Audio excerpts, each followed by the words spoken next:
And boom. Error recording. Okay. Good evening, everyone. This is the Enfield Planning Board.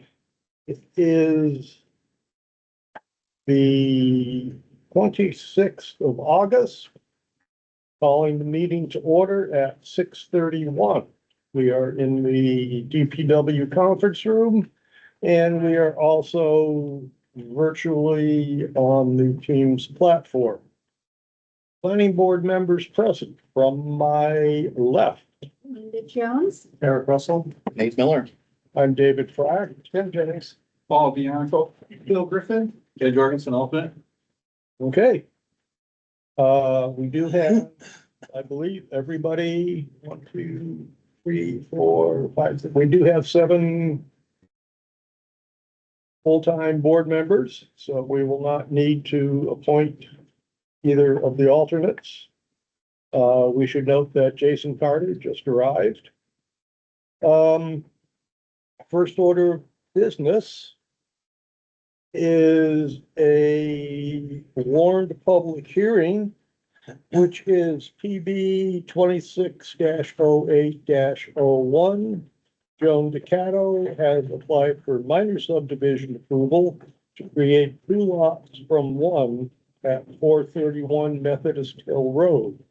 Property is currently 49.4 acres in size and is located within the R5 zoning district.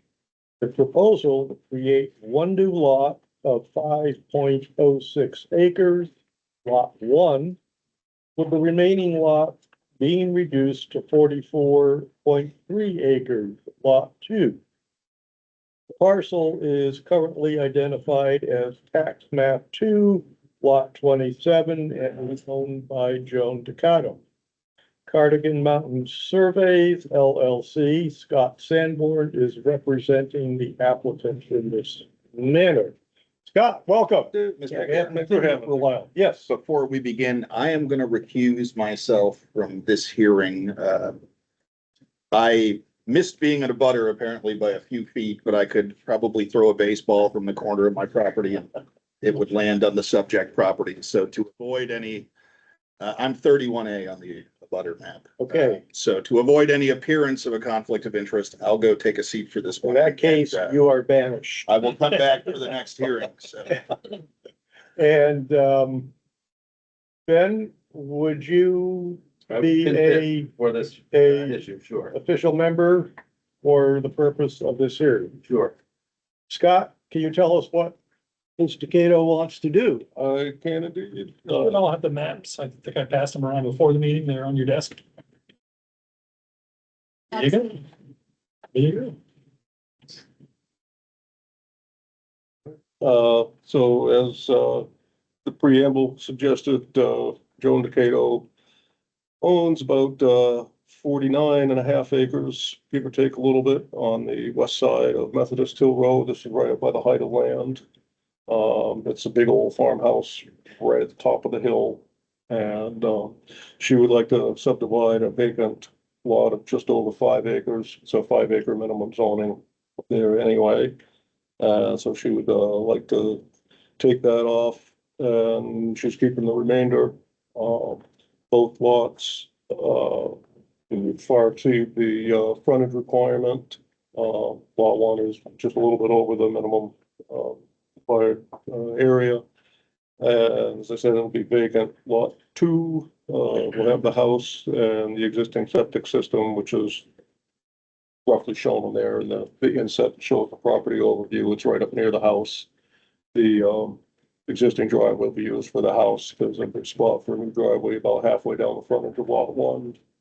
The only real things to point out is that portions of lot 1 are subject to the steep slope overlay, and those are shown by the shaded hatched area on the plan, but there's ample room to work with for development of, residential home.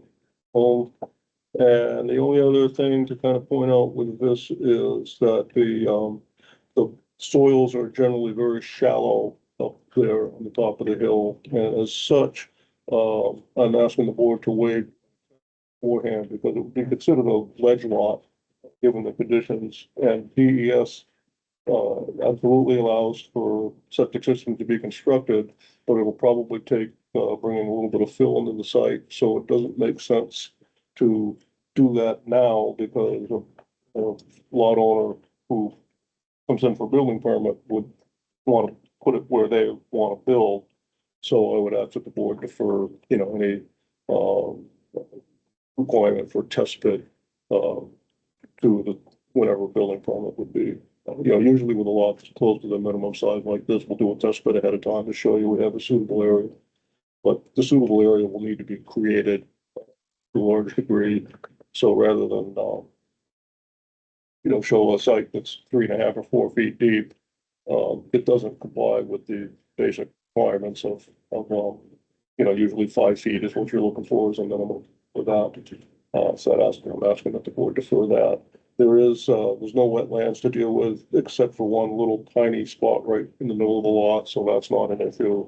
It's just some areas of shallow soils that a potential, building permit applicant would need to deal with at that time.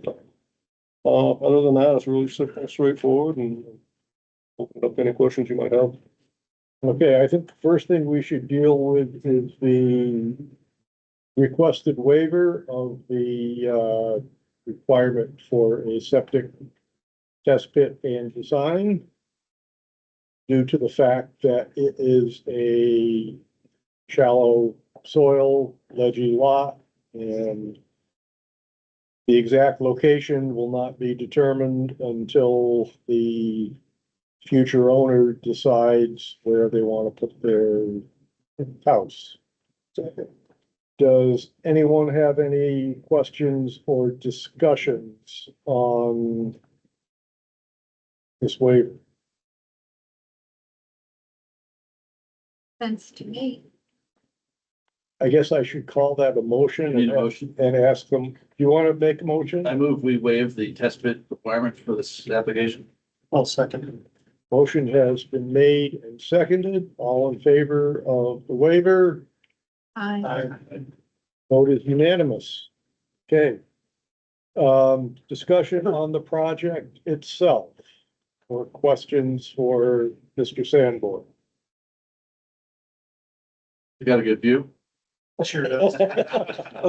Well, the view is really being retained with the farmhouse. There'll be, they'll get something through the trees, but it's not gonna be quite as spectacular as Jones Place. Beautiful country up there. It is a pretty nice area, for sure. Okay. Any other questions or comments from the board? Members of the public, both here and I assume we have 1 or 2 public people online. If you have any questions or comments on this proposed subdivision, now is the time. All right, hearing none, I will close the public hearing. Board members? Is there any discussion? Somebody want to make a motion? Move we approve the application. I can do that. Motion has been made and seconded. All in favor, indicate by raising your hands and saying aye. Aye. Scott?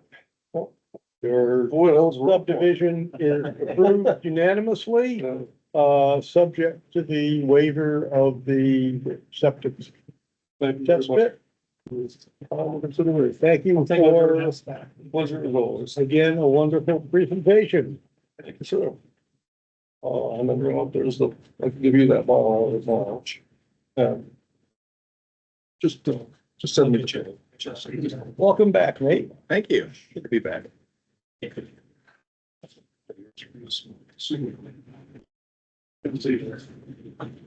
Okay, next we have continuation of public hearing P 260402.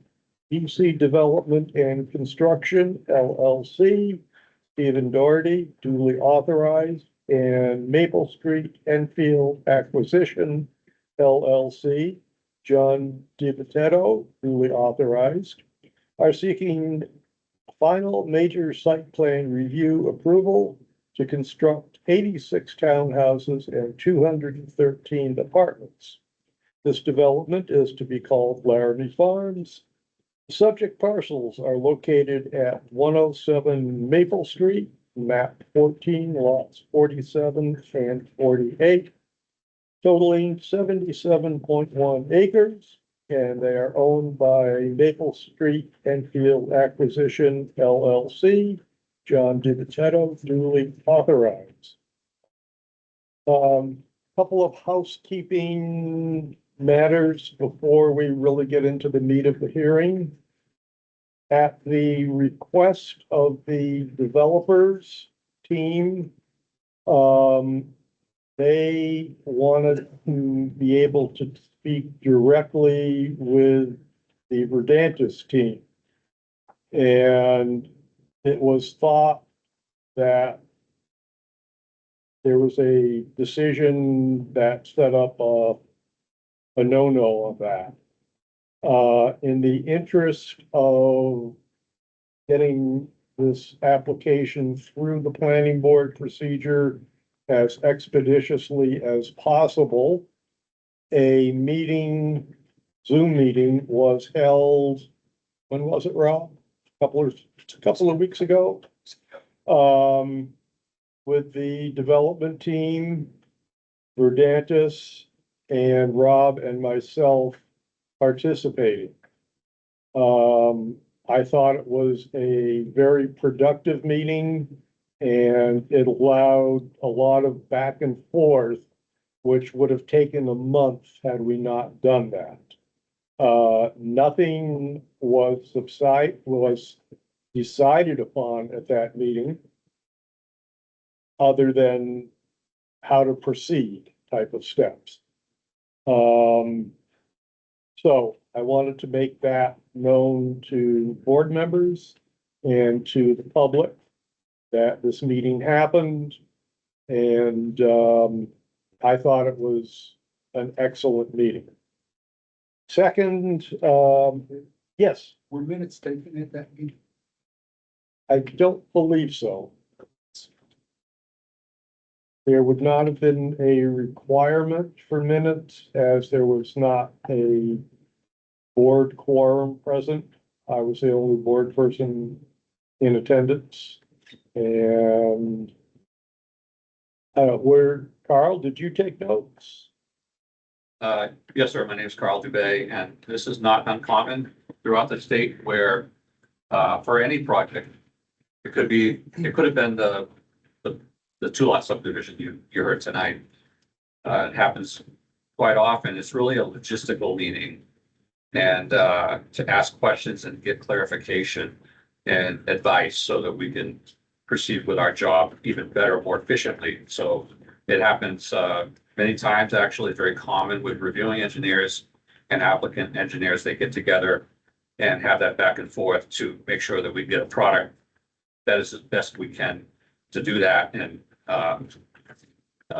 usually the town planning staff is at this type of meeting, and sometimes there would be like a representative, usually a chair of a planning board, doing that. So it was, I mean, I took notes, but it was really just following up on a review memo and that process. So it really, if someone were to take minutes, it would have been going right down the last review memo, and that's what we did. We went right down that review memo and had a lot of extra questions that we were in sync and delivering what was expected, and that was all it was. And it just helps provide everybody a better product, just to confirm those items, and that's all it was.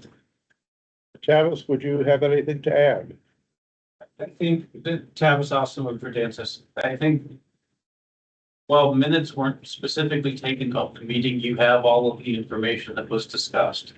Because you have the Verdantis review memo from task 2 that you provided us. And tonight you have the responses from the debate group to those, which is essentially encapsulating that meeting. Okay, so that's our first housekeeping item. The second housekeeping item is that we are kind of running up against the 95-day clock. We extended it by 30 days back in, I believe, May at the request of the applicant so that they could present us with a more fuller response to our very first public hearing session. And they did that. Now we're kind of running out of time. And at the end of this meeting, we'll see how far we get in our discussion. And I am wondering if the applicant would be amenable to a further extension of the time limit so that we can, as a board, debate this, come up with conditions, write the decision, et cetera, before the bell tolls and we run out of time. So we can set that date, we can discuss it after the hearing. I appreciate your willingness to extend. So, Just a point of clarification. yes, Does the time clock end sometime after this meeting and before the next one? I believe it does. So a decision needs to be made about that before. the end Before of we this evening. adjourn this. Yeah. Yes. So there were a lot of documents that were provided in relation to tonight's hearing. One of them is the VHB, which is the traffic consultant hired by the developer. It's their response to the New Hampshire DOT's comments in relation to, I believe, the driveway permit application.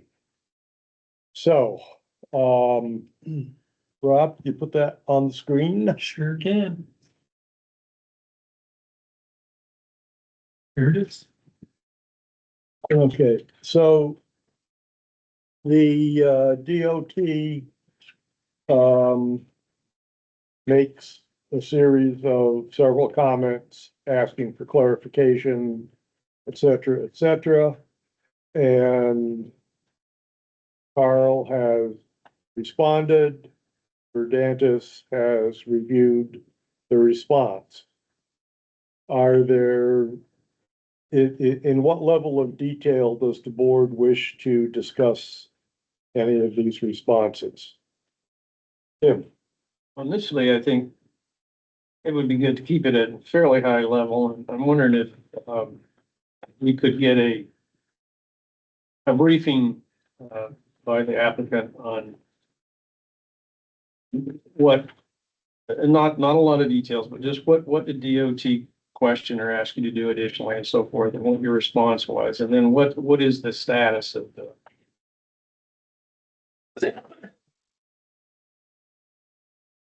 I can do that. All right, Carl, go ahead. So actually, there was another, this was back in April, and all of that was resolved and re-reviewed by DOT. And you have another memo. We just added all of this to the pile, just so you would have it. But there was another memo from VHB Traffic Engineer that you have dated sometime in June. And that is actually subsequent to all of this. That is a permit process status update that the town planning Rob asked for. And so that memo you have in front of you, and it outlines the current status of the application and the design and the study. Carl, what's the name of that document? That's Permit status right here? yep, 608. Yeah, that one. Okay. So that is a very quick, it's a page and a half memo that basically brings everything up to date as of June. And it basically says that, all those comments were addressed. DOT had no further comments on any of it. So, Mr. Chair, the actual previous memo you had brought up was back in like April. They were right in the midst of doing all the work. Mhm. You know, it's a 550-page traffic study with everything in there, and you guys have copies of that and everything. So the current status update is from the June 8th memo, and it talks about where we are with everything with DOT. I'd like to point out also that there's all these reviewers even, so the DOT, as you probably already know, they hire now other outside engineers that are specialized in traffic, just like this gentleman here, specialized in engineering and planning and everything. So the DOT now hires other outside engineers independently, working on behalf of the DOT. And that process was followed here as well. So Christine points out, she steps through everything. You met her at one of the hearings here. And she basically, you know, said that everything the DOT agreed to and everything, what the next steps are, is to start developing the left turn lane concept on Route 4 with a design, and we started that. And we evaluated the right of way for feasibility for other things, including, you know, the sidewalk option that was discussed. Then we submit that concept package to DOT, and then they determine, you know, the next step of design. So it's any conditional approval you would place on this project would be conditioned on acquiring DOT permit. And this is coming out of the scoping meeting and all the work they did, and then they advanced to full design plans for that, but all that stuff has to be in place at some point, you know, prior to putting the project up. So there's a summary. So to Mr. Jennings' point, you know, if you take a high level and you just bring it up to speed to where we are today, that's where we are today. So we included all that documentation.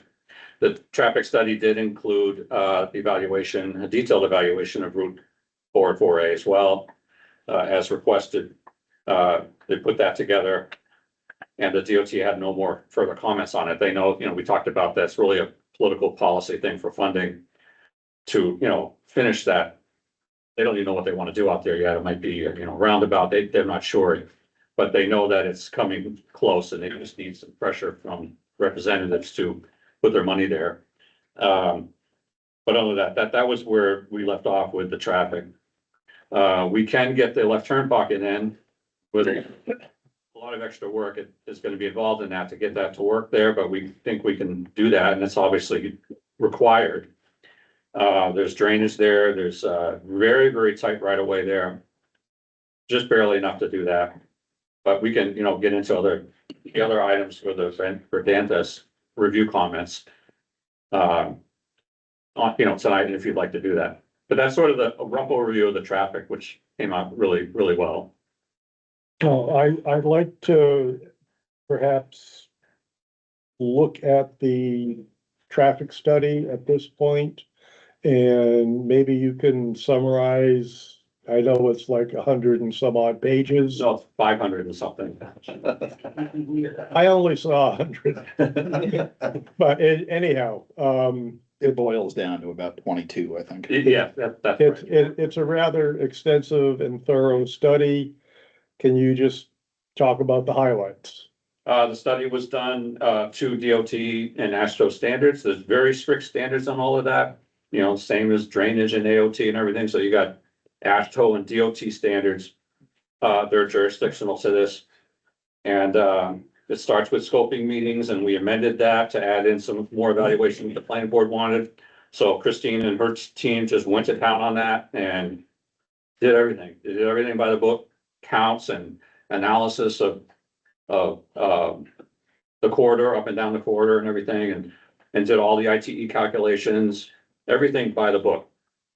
And what pops out of that is the mitigation required, and all of that is by the book. So there's trigger points that you have to calculate and test per their standards on all of that. They're called warrants, WARANTS, warrants. So if there's a left turn pocket warrant, or if there's another warrant for anything else, you have to test for that. You have to run all the numbers by the book, and out pops the answers to that, and then they evaluate that both technically and as well as, experience wise and all that type of thing. And so they go back and forth, the DOT goes back and forth with their reviewing engineer and VHB in this case. Back and forth, several cycles until it all boils down to, landing at a certain spot where the DOT then agrees that the design scope is set. In other words, we will be doing a left turn pocket. We will have certain geometry out there and all of that. And then they agree to all of that, and then they say they have no further comments. When you're ready, go to the next step. And then she did a good job explaining what the next steps are. So typically, a planning board would let that process roll and keep their eyes on it in case something else pops up, keep their eyes on it. And then the planning board would typically, if they were to approve a project, and happens all the time with a DOT permit, it could just be a single family house permit, even for a subdivision like Scott did in front of you, if it was required. But then eventually, you would conditionally approve the project based on getting that DOT permit finalized, everything. In this case, a full corridor improvement for the left turn pocket. So that's where we are. And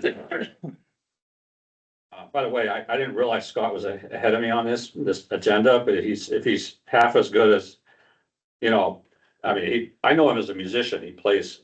We played together a couple shows of the Blues Brothers, and it's a great musician. I didn't realize he's a really top end surveyor as well as pretty serendipitous to see him sitting at the table. I'm like, I thought I recognized him. But anyhow, that's our summary on the traffic. Okay, I have a question and a comment. The left turn pocket was a must do. Yeah. There was another, I think it might have been a right-hand turn pocket, which was a maybe. And I'm wondering what the criteria or traffic load or problems would be that would require that a right-hand turn or whatever it happens to be, be added 5 years, 10 years down the road, whatever. Yeah, so the warrants were not even close on that. But a right turn, there's sometimes they call it a right turn pocket, sometimes they call it a little slip lane. Sometimes they included just a widened shoulder. And then where is that right turn located? Is it coming out of Laramie Farm Road, taking a right onto Route 4, or is it Route 4 taking a right onto Laramie Farm Road? None of those were triggered. And that's a calculation. And then you just check with your own common sense as well. But Laramie Farm Road has a long approach platform, and the DOT cares about Route 4, and they want to make sure that the traffic passes on Route 4. And if someone has to wait to get onto Route 4 by a couple cars, the DOT doesn't care. So as a matter of fact, it's a safer condition.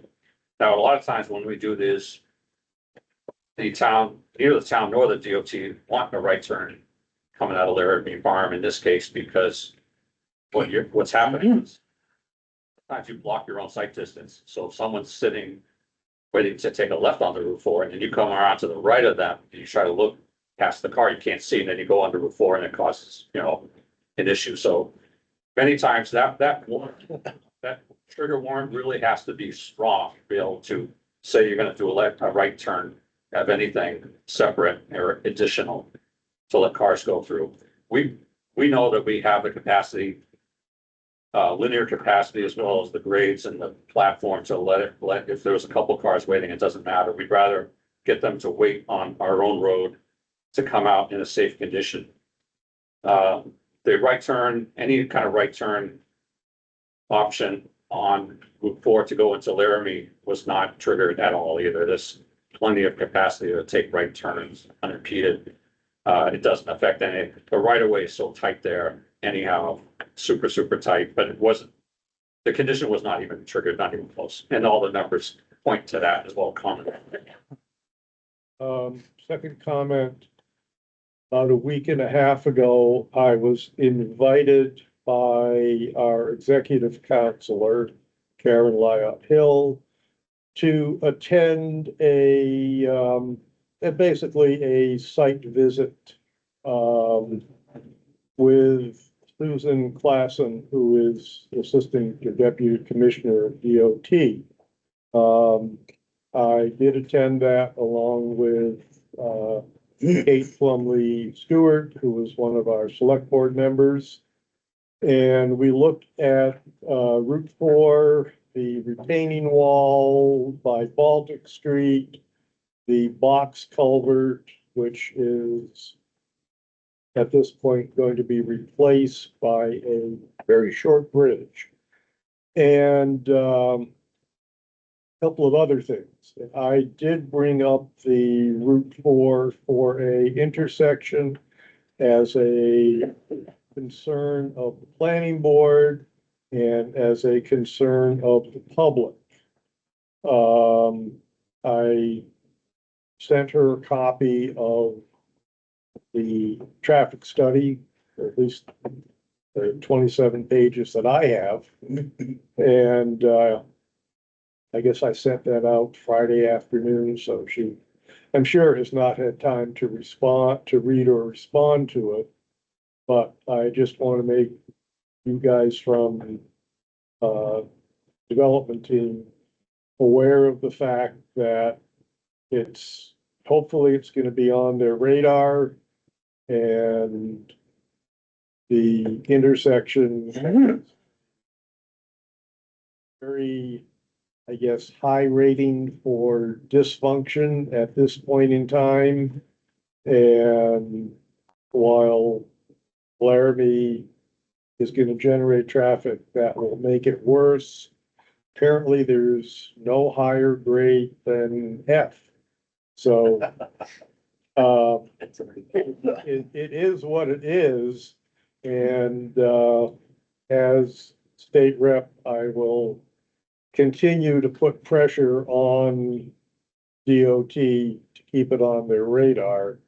And considering that the intersection is pretty bad at the present time, I don't think that the developers should have any responsibility for remediating that, but that's just my opinion.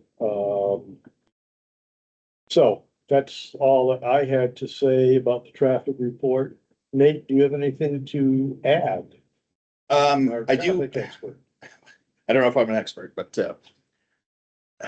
I would like to drill down another level on the Route 4 and 4A intersection and what the traffic impact study says about that. Rob, could you possibly pull that up on the screen, please? VHB traffic. The VHB traffic study. Page 19. Page 19. Yeah, very good. Table 6.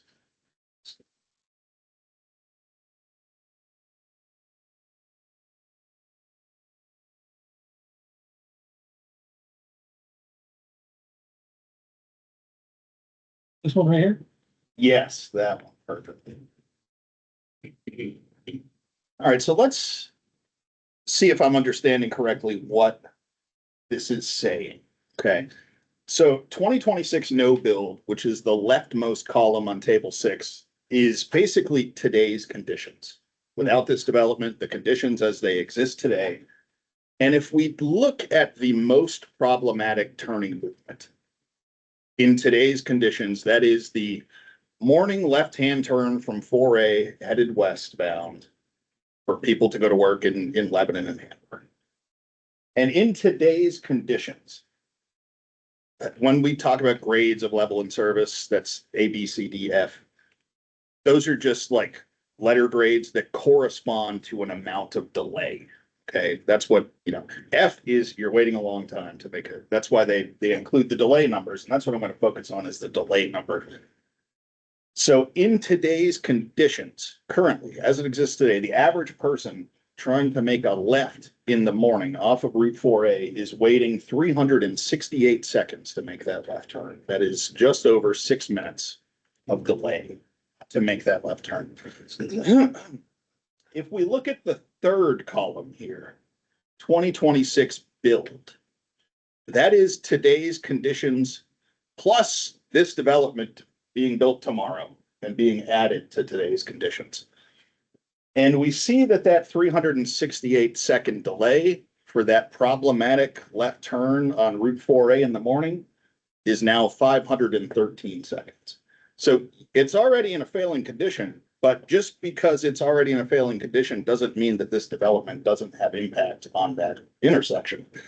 The impact there is an additional, by my calculation, 145 seconds of delay to the average person who is going to make a left turn on Route 4 in the morning. That is every person in that queue waiting almost an additional 2.5 minutes to make a left turn. Not an insignificant amount of delay being added there potentially. And then, you know, so I just want to note here that there's no mitigation proposed for this intersection. DOT is apparently not requiring any mitigation, but the idea that it's already failing and we can just kind of not pay attention to the fact that there's an additional delay here, there's a significant additional delay that is going to be added to this intersection when this development is constructed. And I don't want to lose sight of that. I don't have a magic bullet to fix that. It's a difficult intersection. There's no mitigation apparently that's proposed. They're certainly not going to come forward and on their own good accord, suggest that they mitigate. And DOT is not going to require them to mitigate apparently, but 2.5 minutes being added to every single person in that queue in 4A is a lot. It's a significant delta there in the amount of delay. So I don't have a recommendation here. This is just an observation reading this report that I think it's important that we all recognize that, yes, it's already a LOSF. It's already in a failing condition, but that doesn't mean that this development isn't going to impact that intersection in a significant way. It is. Well, I suspect, Nate, that the impact will be not only at that intersection because it will change the traffic pattern. Somebody coming up 4A will take a right onto Main Street, go across the bridge and enter 4 downstream or upstream of the development. And so you'll end up with a lot more traffic through the Jake's intersection is what I guess. Yeah, you might see people take different routes on the network. Again, I don't have any, suggestion here. Their DOT is not requiring them to mitigate. They're not going to offer to mitigate, but that intersection is going to get markedly worse as a result of this development. Armed our representative. Yeah. And to my knowledge, there is no 10-year plan project to address this intersection. It was proposed to be around about 18 years ago now. And they looked at doing a signal, but the turn lane to go onto 4A, if the signal, they would have had to like flare the bridge to account for the turn lane for the signal. So they didn't do that. It was expensive. They recommended a roundabout. The abutter with all their Christmas trees did not want a roundabout there. He was worried about Jake brake noise. They left it as it is. And it's a problem. It's a problem. So I just think it's important that, we recognize that this is not an insignificant impact to that intersection, regardless of the fact that they're not offering mitigation and DOT is not requiring it. It's a problem and it's going to get worse. What we don't know and can't predict is upstream on 4A and 4, Canaan further east and through Enfield into Springfield. There could be other increase, other developments or land uses that increase traffic into that intersection as well. The next few years. But if DOT doesn't think it's bad enough to require this development to do something, I wonder what the number, at what point does DOT have to do something? I mean, is there a number where it gets to 1,000 seconds? Crashes. And unfortunately, some of what, may end up happening, we don't know. When people get annoyed when they're waiting a long time and they start jumping gaps that are a little too close and they put the hammer down and cut somebody off, when they see any potential opening, that sort of thing starts to happen more and more as delay increases and more crashes happen. When more crashes happen, that tends to be what gets attention and when funding starts to get shaken out. But it's, again, yeah, go ahead. I Yeah, Linda, go ahead. I have a question about the right-hand turn pocket. And might that have been for a bus pull-off? And is a bus pull-off still on the table for this development? That's a good question, That was, except Linda, aren't you supposed to have been recusing yourself for this? Oh, okay, But I will, I was gonna ask the question anyway, Linda, about the left turn. I will recognize you as a member of the public. I will, sit here and be quiet. Okay, and I apologize to the development team for not realizing that Linda should have recused herself. Ben, would you like to continue? Sure. As member? Good. All right, so, I guess we're at the point where we're open to questions from the public. Well, No, Tim has one more or a yeah, question. I want to specifically, I was thinking about the very same question Linda raised. Have you guys, had any communication with the school district transportation coordinator or anything like that? What would they, I don't even know if they run a bus route up Route 4. I think they do. Yes, They do. Okay. that's bus route, Bus route, school bus. Enfield.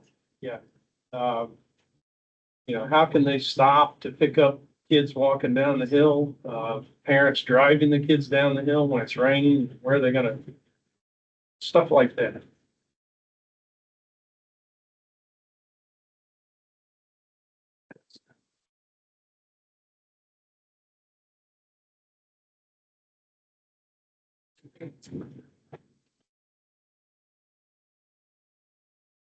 I'll just note, Tim, that the bus and the school are the current solution to the 4A4 problem.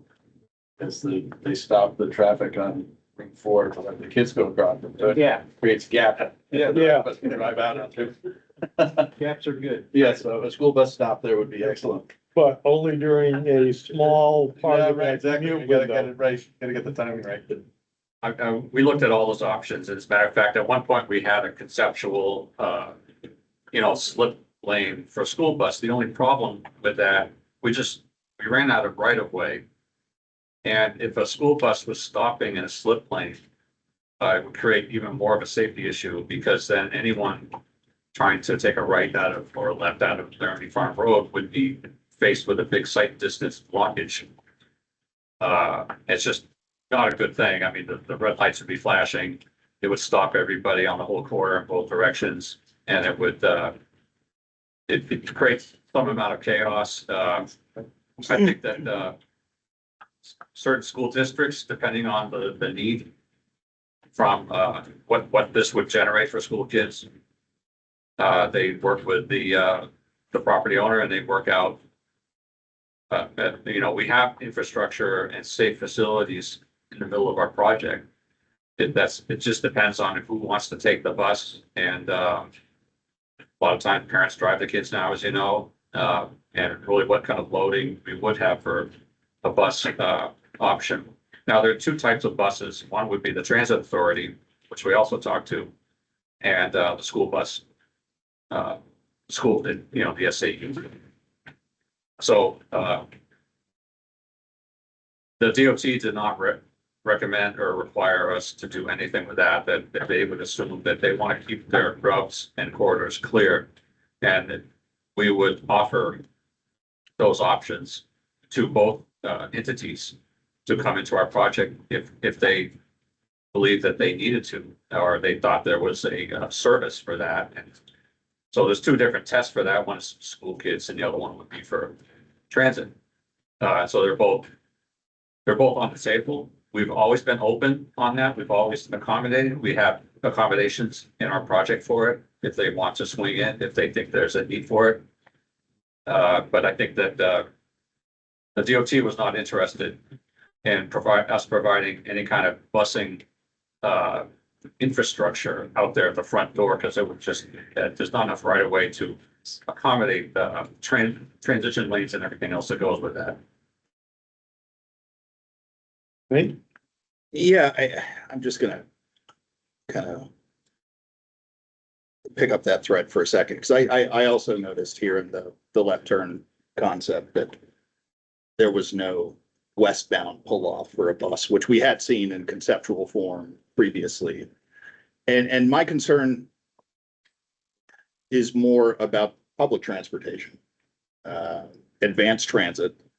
Advanced transit is not going to go into this development.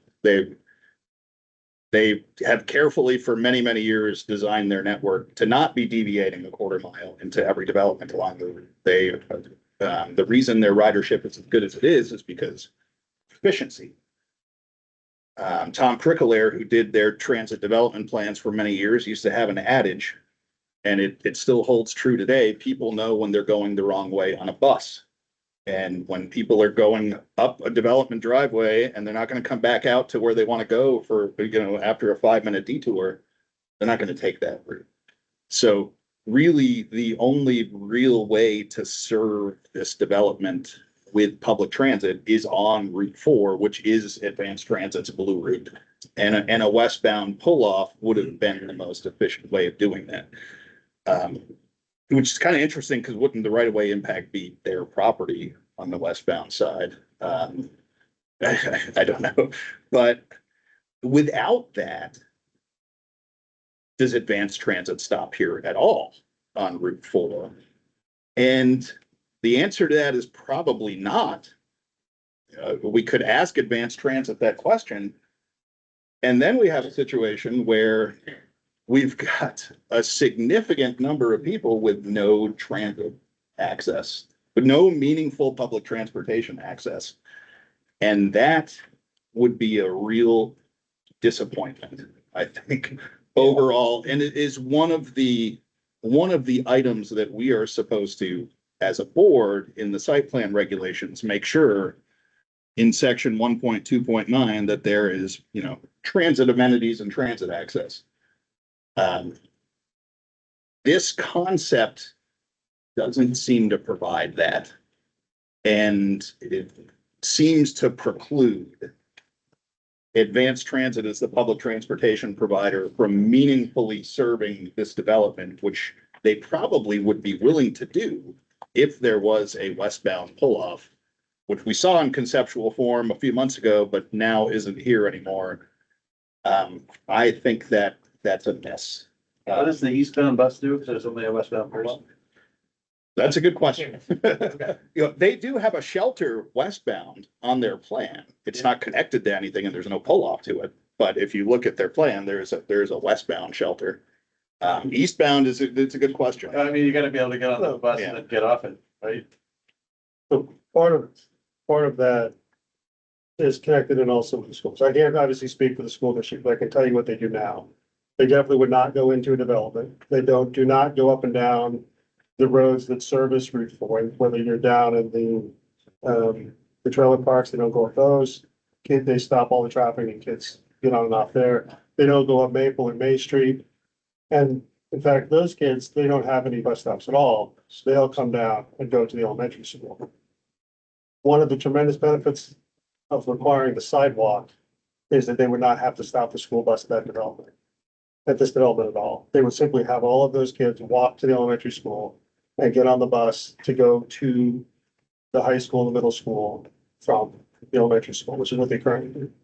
And it also solves the eastbound Advanced Transit thing, because they can get off at the existing bus stop down at the Enfield garage and then walk up a sidewalk. creating a safe path for people. And I agree with Dave. I think if you're limiting access to this development by only cars, that's a fail. Well, I can say, we did reach out to the transit authority. They provided some correspondence. I think they're on call, so they stop anywhere on the corridor in any direction, on call. I think the school situation, they have certain policies, as you know.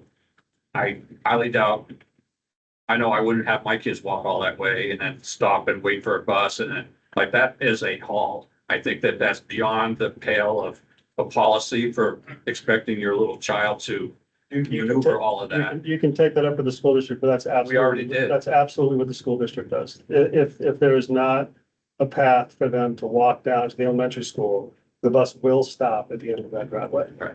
It will. So, I mean, we can, as Steve pointed out, I mean, we can relook at the turnoff for a bus, on our own frontage with transitions, if we can make that work. But the DOT is gonna heavily weigh in on that, and we just don't wanna be caught. If we're trying to do something and then DOT says no, it's not fair for us to hold up, maybe the conditional approval could be worded such that, if there was a will, there's a way that we can make it work, then we would, but, if the DOT says they're not gonna allow it, then, we don't wanna have the whole project be subrogated on that. I mean, we don't believe there's gonna be a lot of kids coming out of here and most of the parents that drive them. I highly doubt it. I mean, would you have your kid walk all that way that you just mentioned and then do that boat transfer? If you would not, I know you wouldn't. I do. Not from up on the hill. In the snow. I absolutely do. Bill. I have my kids do that exact, I live on Maple Street. My Right, kid does that, my kids have done that exact but walk that's their entire life. a longer, this is like. No, it's, with how far I am up Maple Street, it's the exact same distance. I'm telling you, like, in my situation is exactly the situation of people living in that development relative to getting to the elementary school, It's relative like to getting to the busing. different traffic. I mean, it's different. No, they're walking, the traffic there is not different than the traffic on Route 4 down by the elementary school. My kids did too. It's the same. Okay. Probably the same distance you are. Yeah. Has anyone at DOT specifically advised you that you should not have a bus pull off at this? Or are you speaking hypothetically? I can't imagine anybody from DOT has said that to you. Right now, speaking hypothetically, that, Christine is not here, but we can ask her tomorrow morning. And, I think we need to ask specifically around those issues, This could be a tasking order for Dantas. around the pull off and the sidewalk as well. But if you don't, you create a lot of challenges for the community, then it's not a part of, it stops being part of the community if you don't have those connecting features. Yeah. Services to the, and services for the community. Yeah. Without those. I mean, it's The every sidewalk is fundamental. Yeah. It's absolutely fundamental. And I know there's right-of-way challenges there. And maybe this is a case where we look at an offsite exaction. And there is a payment to the town to construct that sidewalk within a 6-year period, and they can negotiate the right-of-way. There are provisions in RSA 674-21 to do that, to have offsite exactions for the improvement of the highway network as necessary to serve a development. It's called an offsite exaction. Part of the highway network is the sidewalk network. And I think it's imperative, in my opinion, that this development be connected that there be a tangible Yeah. path forward to having a sidewalk on Route 4 connected to this development. As part of the final solution for this. That does address the bus, both buses. There's a bus stop already in the school buses. If the board is desirous, I will relay this to the assistant commissioner as state rep, in my capacity as state rep. Summarize what the discussion is tonight. And I do think that these, like in terms of this hearing, can be addressed through conditions. Yeah. Yeah, Right. Like I Yeah. think we can still make a path forward through conditions. yeah. I don't know how you've got more experience than I do. Yeah, I mean, you know, if we went the offsite exaction route Mhm. to have the sidewalk constructed, we would need a defensible cost estimate for what it would cost to construct that sidewalk, and that probably would be something we'd look to our third-party engineer to help coordinate on, a defensible cost estimate for an offsite exaction to that end. Tavis? I don't want to speak out of turn because I haven't been formally asked to do anything yet. But one of the comments that was made, and not clearly relayed in the debate response to Verdance's comments, but I addressed the sidewalk specifically. I don't believe there is such a thing as a sidewalk warrant. Ultimately, DOT is going to determine if it goes, this is how it goes. They will also say, thou shalt not put sidewalk. If they don't, if it can't be done to their specification, they will just simply say, no, you can't have a sidewalk. In anticipation of that, one of my comments to the board was that perhaps the developer look at a multi-use trail or similar physical connection. Now, clearly, if that can only be achieved by going over somebody else's property, that would fall into the potential arena of an offsite exaction, but you're also bordering on the taking of somebody else's property for purposes of a multi-use trail. The thing to remember, and if I flip out of my current role back to my role more similar to that of Rob, anytime I've seen a municipality be able to proceed with sidewalk, that ultimately becomes a fiscal responsibility of the town for ongoing maintenance and all of that. Yeah, to that end, it sounds like a version of a 10-year project.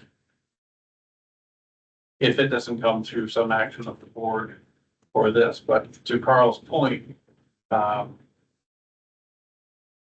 board needs to consider what impact a requirement of a sidewalk might put on the ultimate development of the project.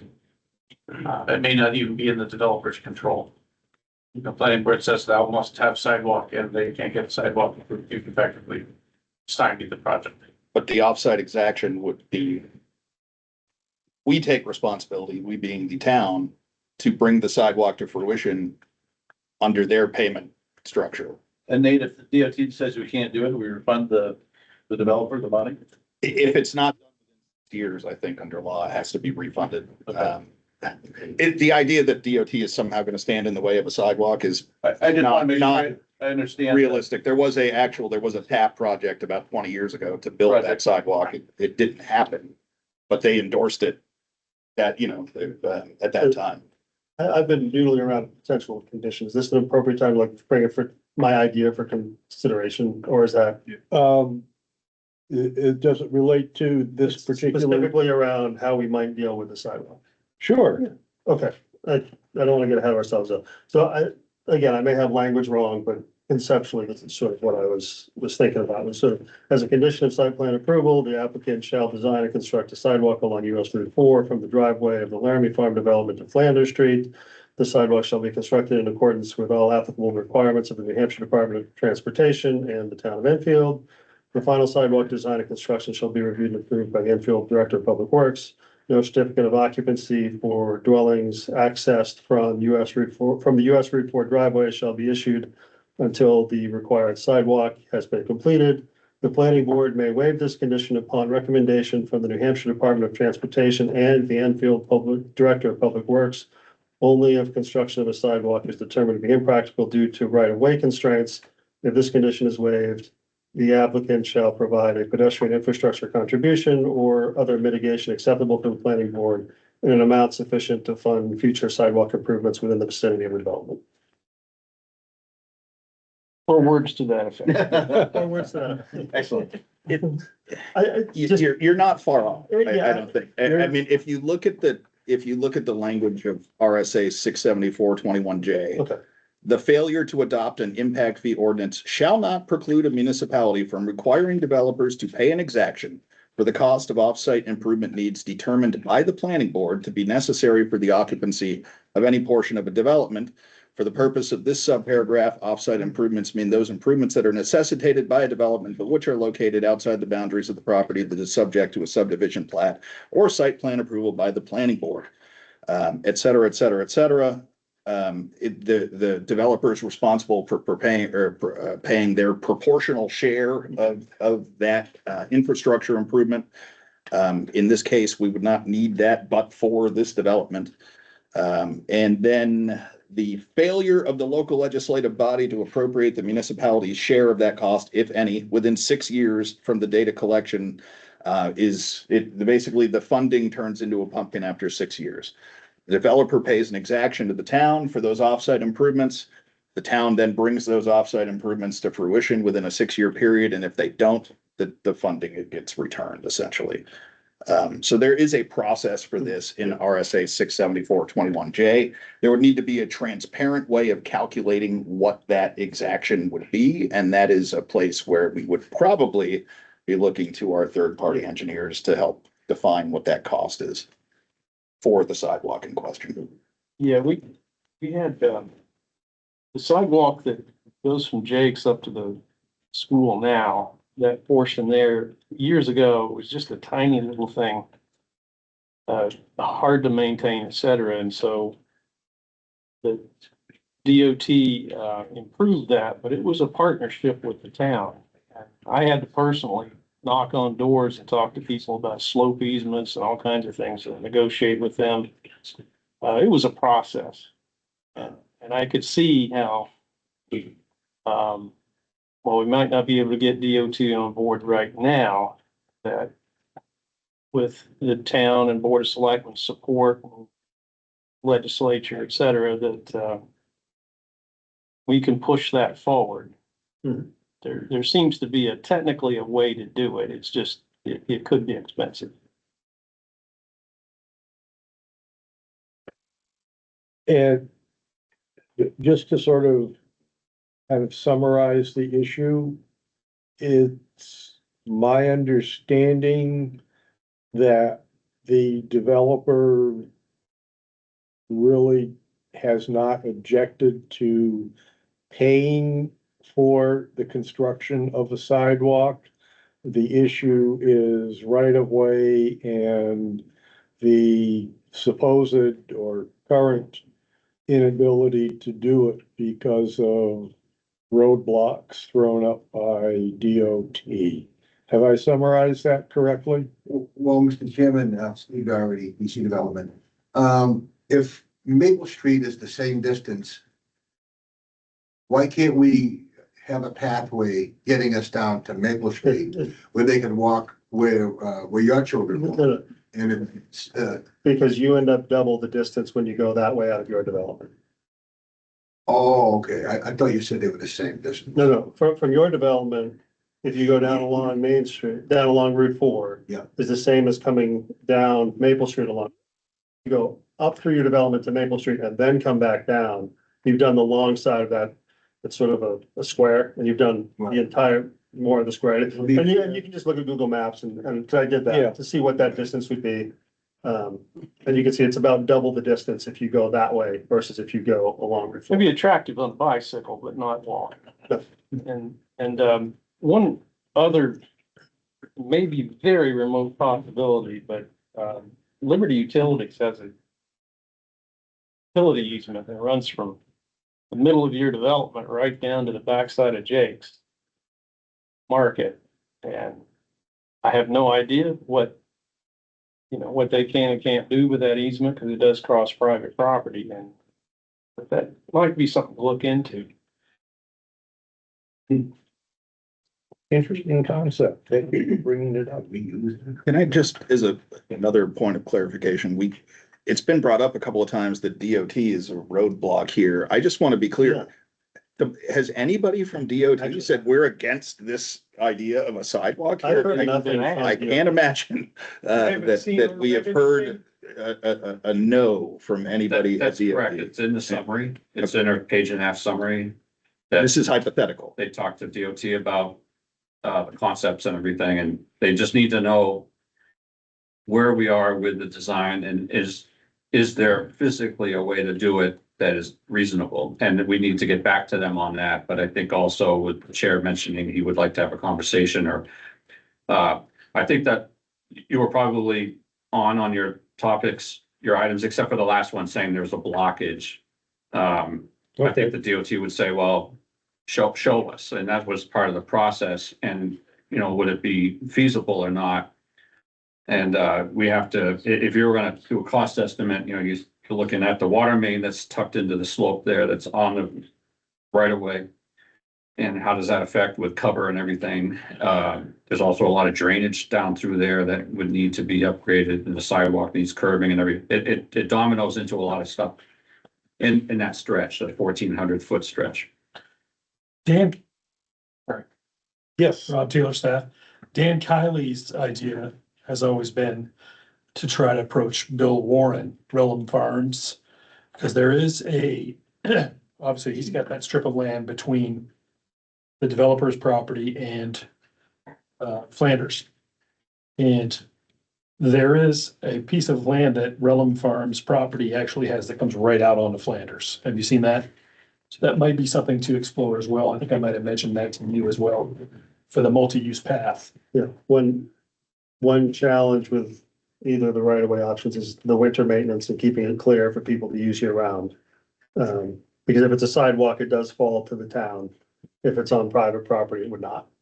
Mhm. And it would still need to be cleared for winter walking and everything. that's not an insurmountable. No, I'm just saying, but that would Yeah. have to be Yeah. accounted for. And the Rob- maintenance of it as well, the long-term maintenance. Rob, would you get with Carl and give him contact info for Bill Warren? I think it's important that as many different options be explored. The electric right away, the Bill Warren thing, whatever else, you know, we can dream up. Is, Well, how about this, at one time, we had a bus stop shown. Yeah. And this board, okay, talked about, the bus, the public transportation. Yeah, Okay, picking up there and then headed towards, Lebanon. And then coming back, what are they, and one of the comments were, what are they gonna drive all the way to Canaan to come all the way back up this way? It makes no sense because they're on the other side of the road. And then someone else on the board said, no, they'll stop wherever you want to stop. Okay, and then, so they say, okay, so if they stop on the other side of our project on the road, how are we gonna get them from there to over here? Okay, and then someone else come up and said, well, what if, we just put in crosswalks? With lights. And then the next comment was somewhere along the lines, well, now we're stopping traffic, and if you ever seen traffic there in the winter, people coming up the hill, okay, you don't want to stop that traffic because people would get stuck on that hill. Personally, I don't know about that, okay? So I think as part of the evolution of this, we decided to wipe out the bus stop, and it took away all the potential problems of having the bus stop. Not necessarily from our side going to Lebanon, but coming back the other way. Okay, and that same bus stop area could have worked for the school buses. They could have pulled in there, picked up the school kids and went on their way and dropped them off at the same place. I'm not opposed to putting that back in, but we kind of eliminated it based on how the conversation was going about a year or so ago. yeah, I think that the concerns about stopping traffic that's going eastbound on that hill will be dealt with in the near future. The 10-year highway plan, as I'm sure you know, has been restored. The governor's veto was overridden last week. Excuse me, eastbound, is that to Lebanon? No, eastbound is to Canaan. And they're supposed to put in a traffic, climbing lane, widen shoulders, straighten the alignment. Coming from Coming from left, left. so on the other side of driving. on the Lebanon side of the hill, yeah. So I don't know when that is actually going to happen, but my guess is that if it does get put back, which I believe that that's the plan, I don't know it for 100% certain, but my understanding was that if the highway, the 10-year highway plan was restored by the legislature, then there would be money available to do that project. And That doesn't help this project. what? How does that help this project? That helps his project because it eliminates the concern that he just raised about stopping traffic that's going eastbound towards Canaan, coming up Dry Bridge Hill if the advanced transit bus stops in front of their driveway. Follow? No. I don't. The solution to these is if you add back in the bus stop for the shelter, that takes care of the advanced transit. If you include the sidewalk, because then they can use their existing stop when traveling east, and they can use the new stop when traveling west. And it solves the school district issue with Yeah. busing as well. Well, you know, it's interesting that, you know, we develop in other communities in Massachusetts and in New Hampshire. And when we build some subdivisions, the school department brings the buses right into the subdivisions. I'm not familiar with, They don't, I can just tell you, I can't speak for them. They don't do that here. okay. So, I mean, I'm not opposed to putting that bus stop back in, Yep. okay?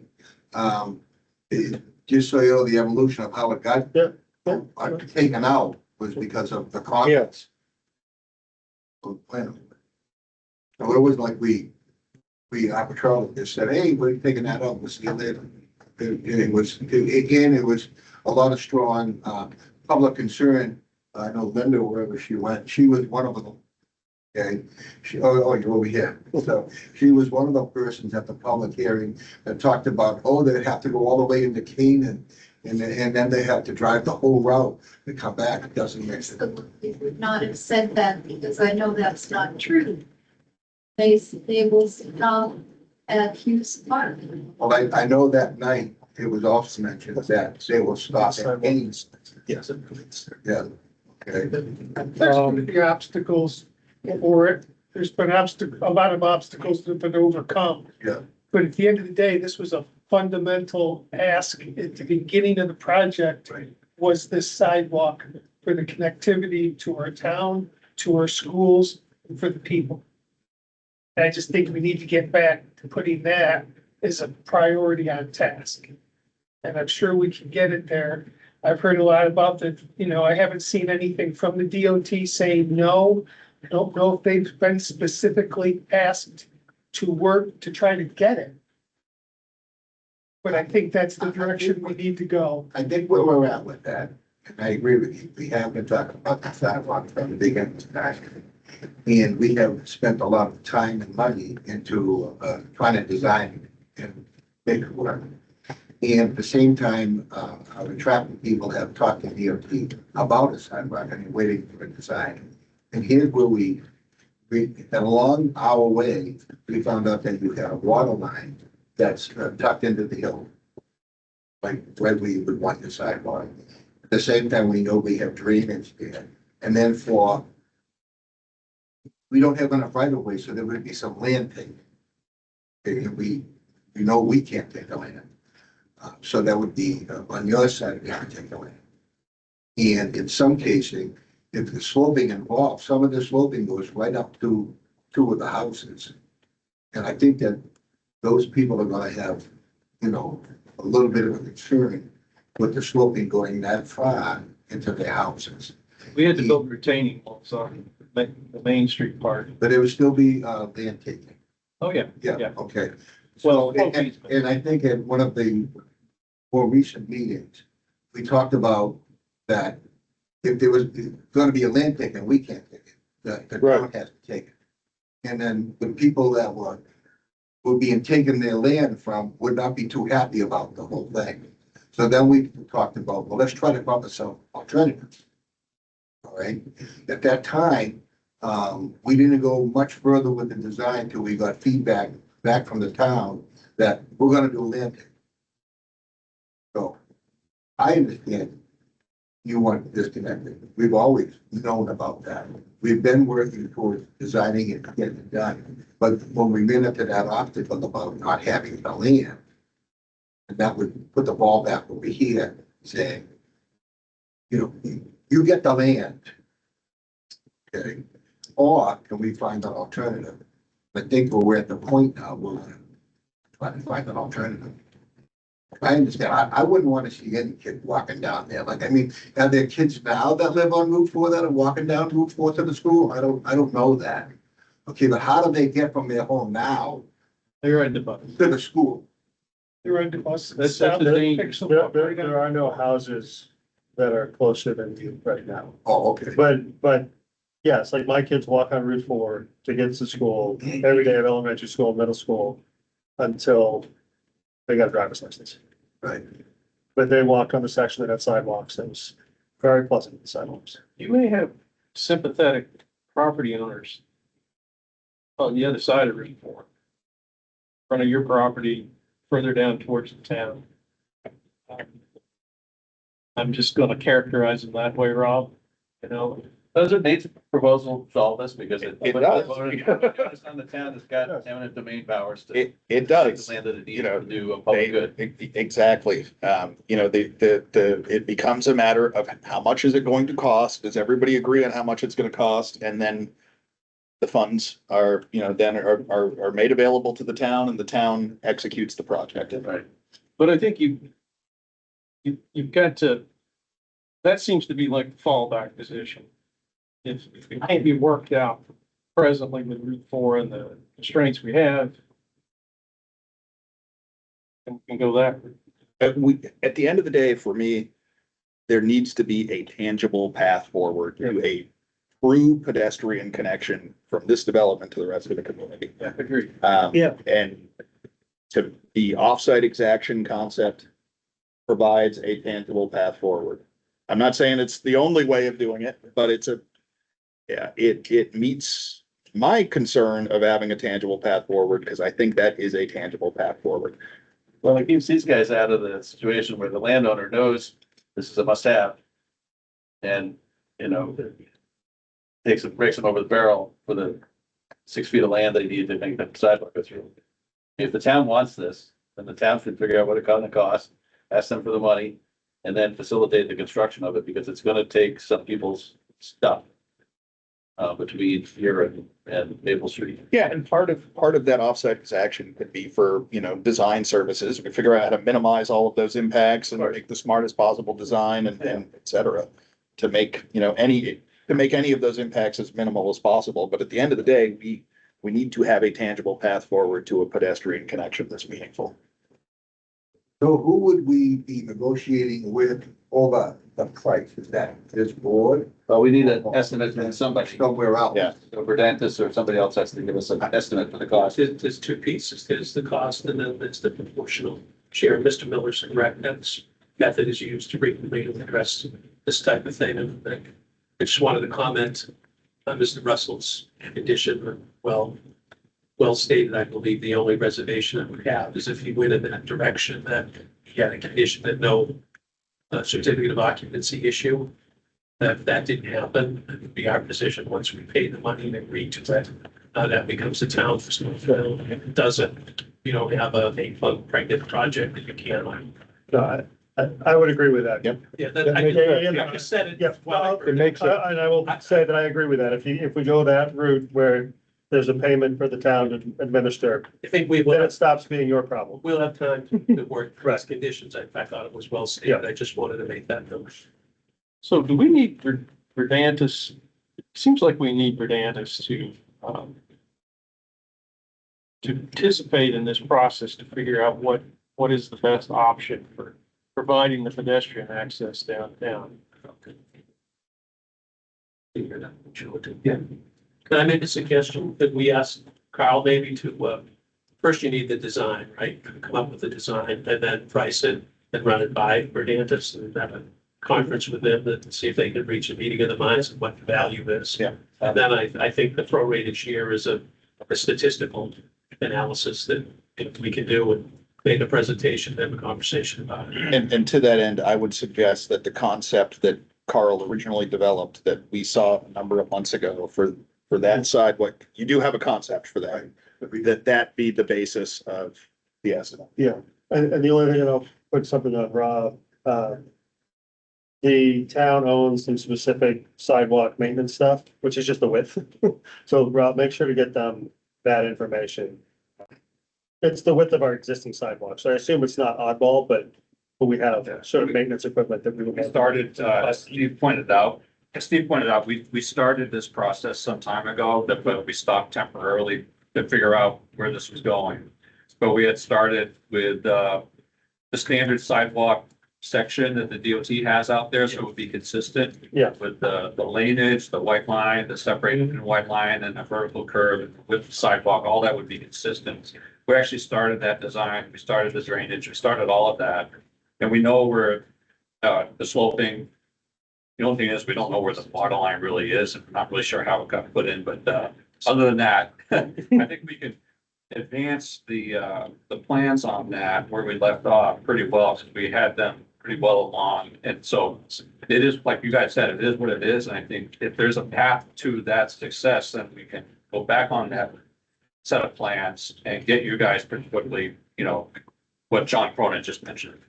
Would, shifting the center line of Route 4 slightly to the opposite side of the road be a possibility? You know, we were just talking about that. If we could get it on that side of the road, it'd be.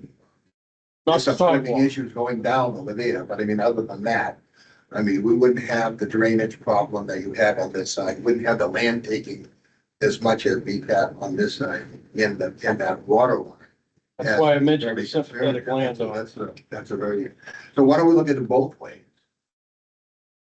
If you're gonna be taking land, and then we're not disrupting that water line and the drainage on Route 4, and maybe, and I'm just spitballing here, but maybe the idea is that if there's land taking that needed, regardless, if we could get it on the other side, it might be more cost effective. And we're not bothering that water line, the drainage out on that side. I think we all have a vision of what needs to happen, and what people are looking for. We'll just look at it and work with it and come back with the proposals and look in Verdantis and see what we come up with. Yeah, But I think we could agree that we're gonna come up with something. Yeah. Okay, we will come up with something. I'm glad we're at this spot. Yeah, I think that, you know, we've always talked about this and the problem with the land taking, and that's why we pretty much stopped. Okay, we were kind of looking for direction. Is, were you gonna take the land and we're gonna do this? So that's kind of where we're at. And I think that if you can make it a condition, and then we could work with, I don't know who you put for Dantis or the selectmen board, I don't know who you wanted to go to. But we could work it out with them as well, you know, to get to the end game. yeah, I think we all have a common goal here, and where there's a will, there's a way. Well, I think. my father always said, when there's a will, there's a relative.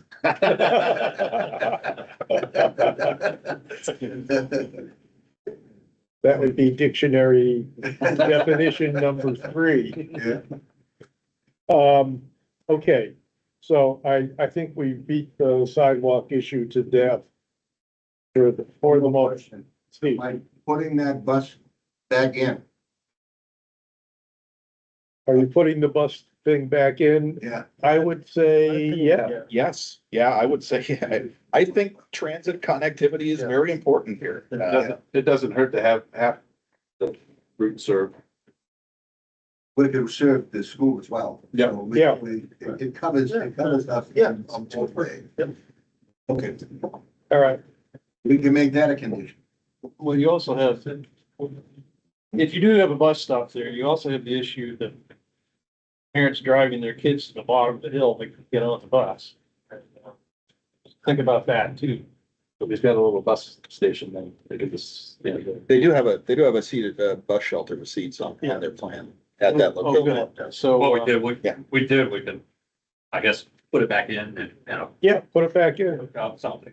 We showed it at one time. Yeah. Oh, Jason, I'm sorry. Was the bus, was the stop gonna be on the eastbound or the east of the driveway or west of It's the? gonna be on our driveway side. I think it was east, It was east east of their East driveway, of their driveway. So going back to his. north comment side of the about- road, east of their driveway. So going back to his comment about sight lines, I think that's what you called it, right? Sight lines?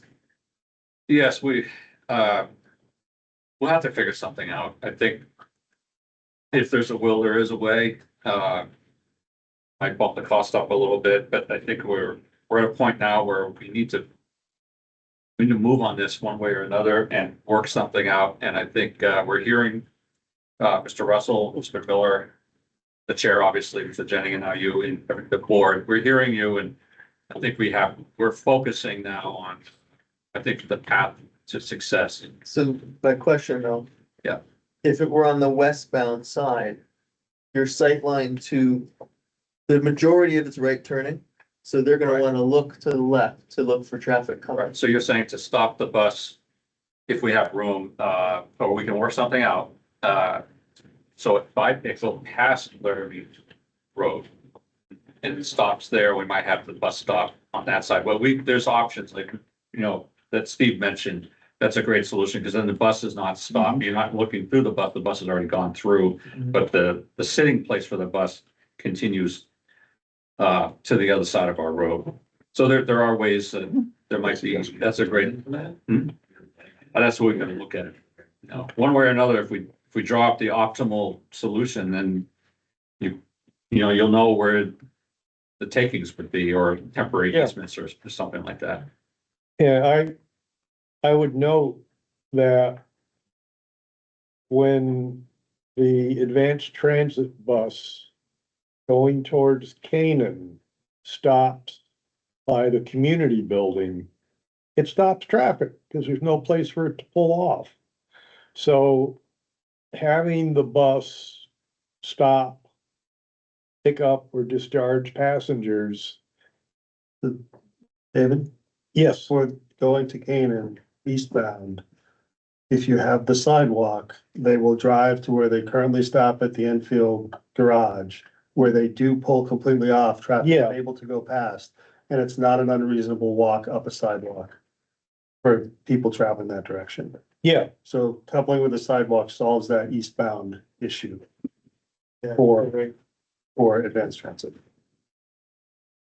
okay, that would be good. We'll look at those options, including the shift, the center line shift even, and, Mhm.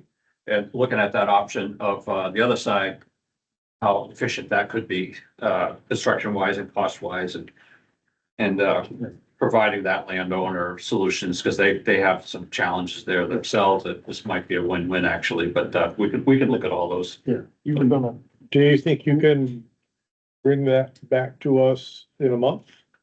Oh, absolutely, yeah, yeah, because we, Okay. like I mentioned, we had already started that, but then we kind of put it on hold for a little bit, but, we have quite a bit of information, we can move on it immediately, and I know Steve's gonna tell us to do that, so. Okay, And I don't think we wanna inhibit your creativity, but I do think a north side, on your side of the road sidewalk would be preferable, so the pedestrians are not crossing the Yeah. road. If that is avoidable, Yeah. that would be Yeah. preferable. That's I don't even know what type of crossing might be necessitated. If There you move the could be a hog sidewalk to signal. the other side. no, that's not what we're talking about. We're just talking about shifting. Shifting the center line The- away, Both To things were fit mentioned. the sidewalk on the north side. no, it's to shift the center line away slightly, that allows us to stay away from And keep the Really sidewalk tough. on the north side. tough slopes and Okay. Okay. mystery water lines and. Making the north side more constructible. Yeah, Okay, yeah, that's good. no, okay, yeah. Yeah, it sounded for a second like we were looking at the sidewalk on the south side Which and if it has to be, that's No. one thing, but the sidewalk on the north side. sidewalk on the north side is the preference. Yeah. Okay, you were What was your original concept? Yeah. Okay, that's what? What is that? You were going to ask the public comment. I was. I will. Anyone from the public have any questions or comments? Gwen? Dessert, 18 Seymour Farm. So I believe in the Verdantis comments report, I don't know what to call it. It was suggested, or not suggested, but stated that it's not uncommon for the sidewalk to be included in the DOT driveway permit. Was that included in the permit? Carl, can you address that?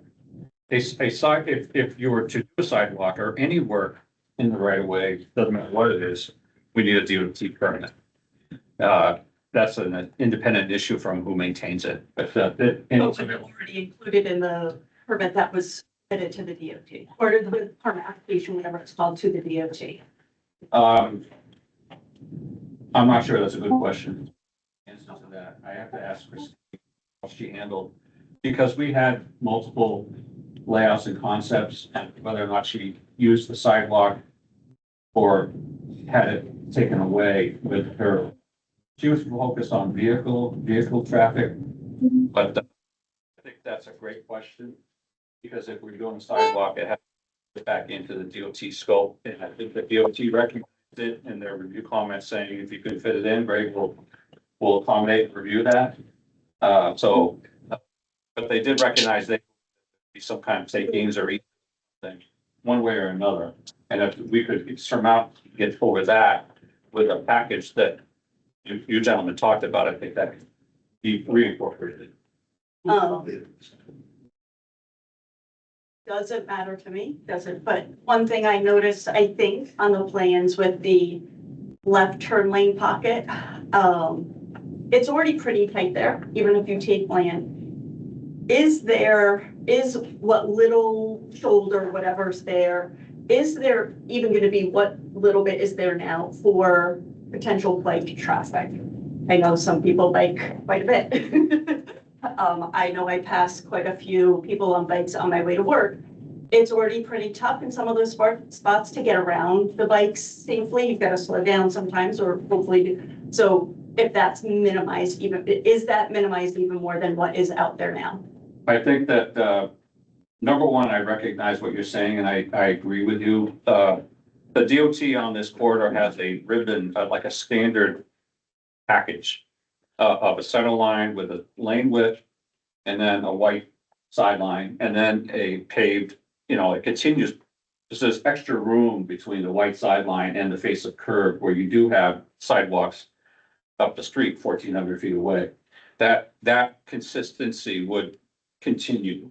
In other words, we know that the DOT would not typically approve us to squeeze out all of that and have a face of vertical granite face curb that's on your white line. We know that they would require that standard section to go through. So that's what we would assume on our design criteria on that. And we will work with VHB, the traffic engineers, to make sure that that continuum goes through consistently. So we're not squeezing out and then opening it up again or just taking it off completely. We would consider that, yes. Okay. Honestly, I did not read the traffic study and tried because I wouldn't understand it. Did it include traffic that would have been slowed down, westbound traffic that would have been slowed down with people turning into the road? Because someone mentioned it, you don't want to stop on that hill. Look at the bottom of that, and sometimes they can't get out in the winter because people get stuck on it. So even whether there's a turning pocket would help minimize that, but even slowing down to get to the turning pocket was that taken into consideration in the traffic study? Yes, so a turning pocket design includes multiple variables that the DOT would require us to perform on. And so it includes the length of the turning pocket, and that accommodates a certain amount of vehicles and a certain length for that. And then there's an additional length beyond that. There's another variable there, and then there's a transition length variable that is also needs to be met, and that has to do with the design speed of the roadway and the traffic and everything, the type of traffic and the grades.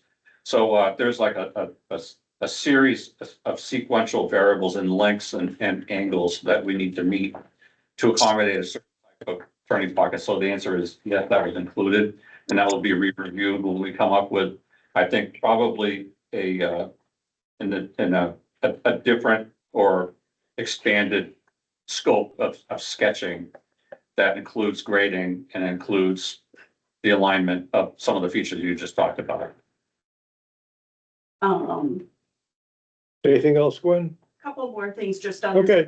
So in that section, if you are taking, if it is proposed to take land on, I guess it's outside of the road. Does the DOT need to be involved in that? Right now, where that guardrail is completely crumbled up, that's already a pretty kind of tight curve. Obviously, people crash there. It happens quite often. If you're moving it, I feel like it's going to square that off even more. So does DOT have to be involved in that process? Yes. Okay. And then the last thing I just want to point out, whether there is a right turn going westbound, if there's a right turn pocket lane or not. If a school bus is stopped in there, it does have to stop traffic both ways, all three ways. It stops traffic. So if this goes in, I feel the right turn lane pocket would be beneficial.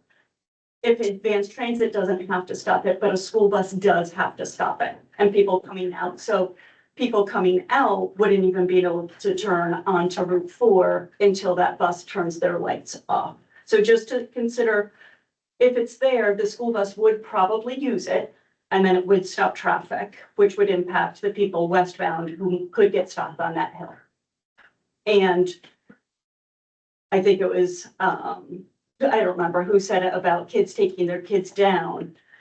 I don't know what Muskoma's policy is, but I know the school I work at, parents have to be there for kids to get them on and off the bus.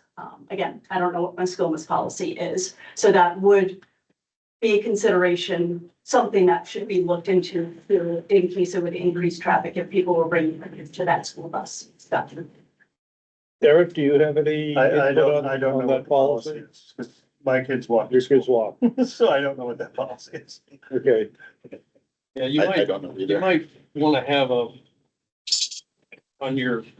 somewhere on your driveway, maybe a little widened area where a couple cars could sit off to the side while they're waiting for the bus. But a bus shelter also helps with that, because it gives them a place to stand and wait. I'm sure there's a policy. But the car's still parked there though. Well, no,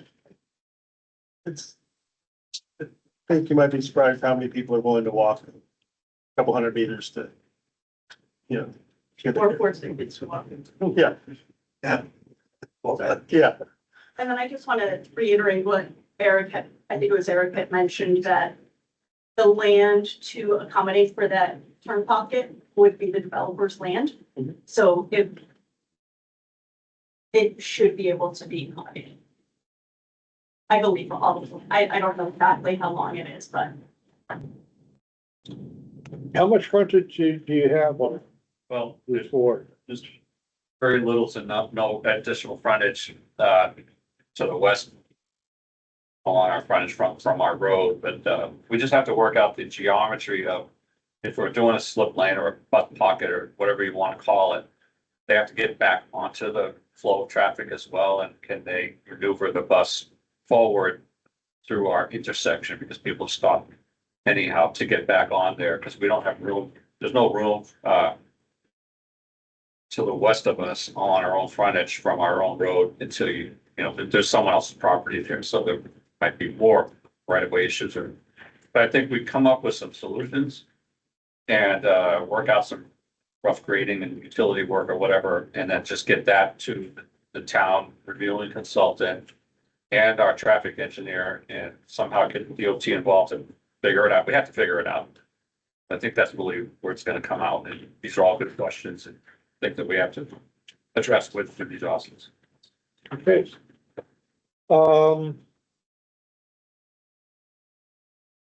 Didn't we have a document from Verdantis that was responding to us?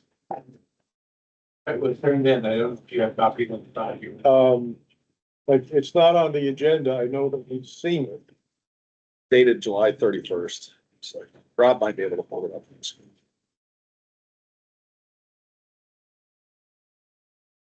I think that the document that I'm thinking of address concerns of the board having to do with all kinds of stuff, the typos and the different soil types and a lot of other stuff. Jason? There was a question from Sharon on that. Oh, I'm sorry. I just. Hello. Rob, hello, Sharon, I'm sorry. I was I made was just aware. waiting. Okay, go ahead and ask Can your you hear? question. Hi, can you Yes, hear we me? can hear you. All right. We can hear you. So there's been a lot of discussion about what will happen, but who might have a role in talking to the school? And I don't know who's responsible about if the bus is going to pick up kids and drop off kids. I would think that they would want to have some input into how that works for them, because they have kids that they have to be responsible for. And, you know, whatever design you come up with, if it doesn't work for the bus stop for kids, that doesn't really make sense. So nobody has really talked about who from the school would be contacted to kind of have a part in this. So that's my point. Thank you. Thank you, Sharon. Carl, I believe that the school district has a designated person who is the transportation coordinator. And I don't know who that person is. I'd be more than willing to find out and get you the name and contact information. But I would ask that you reach out to that person and discuss any input that they might have to your plans. Because that's kind of important. Steve says, yeah. So I can hear, yeah. Thank you, Steve. Okay, I will find out who the transportation coordinator is.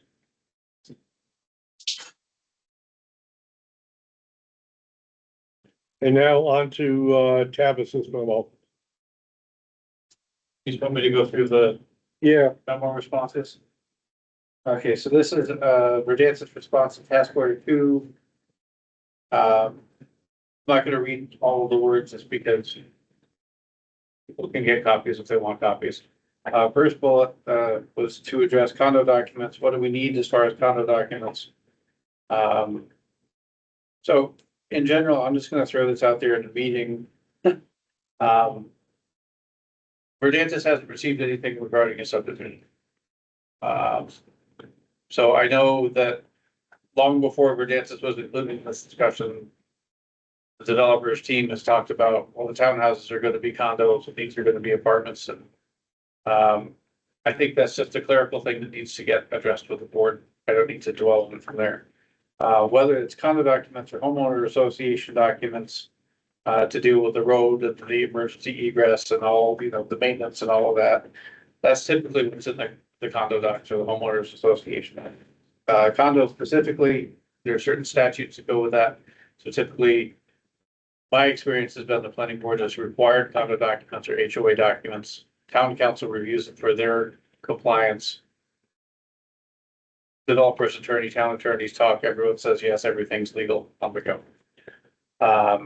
Now, I've also seen planning board conditions of approval carry over into HOA documents that sort of enforces it when it comes to somebody buying a condo or buying a unit or renting a unit. If there are conditions, in this case, it would be planning board that conditions precedent. You can include in the HOA documents, everyone's expected to pay a proportional share to be determined by the owner for ongoing maintenance, blah, blah, blah. Those are the ilk of things that go into condo documents. Snow storage, shame on me. They are clearly identified in areas on pages 80 through 84 of the plan set. What I don't know is if the board has any particular, because the first memo talked about snow storage areas and about freeze, refreeze of melting snow storage areas. I don't see any particular treatment identified for the snow storage areas. Most of them are in landscape areas, so presumably it will be contained therein. One of the earlier comments we made about the snow storage areas, if the board wants any particular treatment of snow melt or snow storage area runoff. So some communities want to further, chloride reduction, something like that. So if you want those elements, I do not see any elements of that nature in this design. But it may be there. And we can. So the first step to reduce that is the New Hampshire DES Green Snow Pro certification program. Mhm. So that we found that, with experience that the certified applicators or snow winter management people that take care of all of that, they use far less chemicals if they're certified. And so there's a whole program on that. This project would be subject to that certification process for any snow management vendor. So that takes the application right off the table, tremendous percentage right away off that. Then the AOT drainage takes over, AOT drainage treatment and treatment train and design on the entire project takes over that because, the melt will go into our drainage system, and our drainage system is designed to take on the minimum requirements for that typical chemical, profile. So that is by default is through the certified Green Snow Pro process and the AOT drainage process. Those two cover the treatment. There's no requirement for extra treatment for snow storage, like specialty. There's no DES requirement for that because it's already baked into the AOT. Many towns actually require in the site regs require that you use Green Snow Pro certified because it's so successful. I think the concern of the board had to do with snow melt going onto the sidewalk and refreezing. And I think the question that we were asking of Tavis was, is there enough swale or other drainage structures or provisions to keep the melting snow that's piled up there, to keep that from running onto the sidewalk and refreezing? I would say generally, yes. The response to that candidly is how much is it going to snow?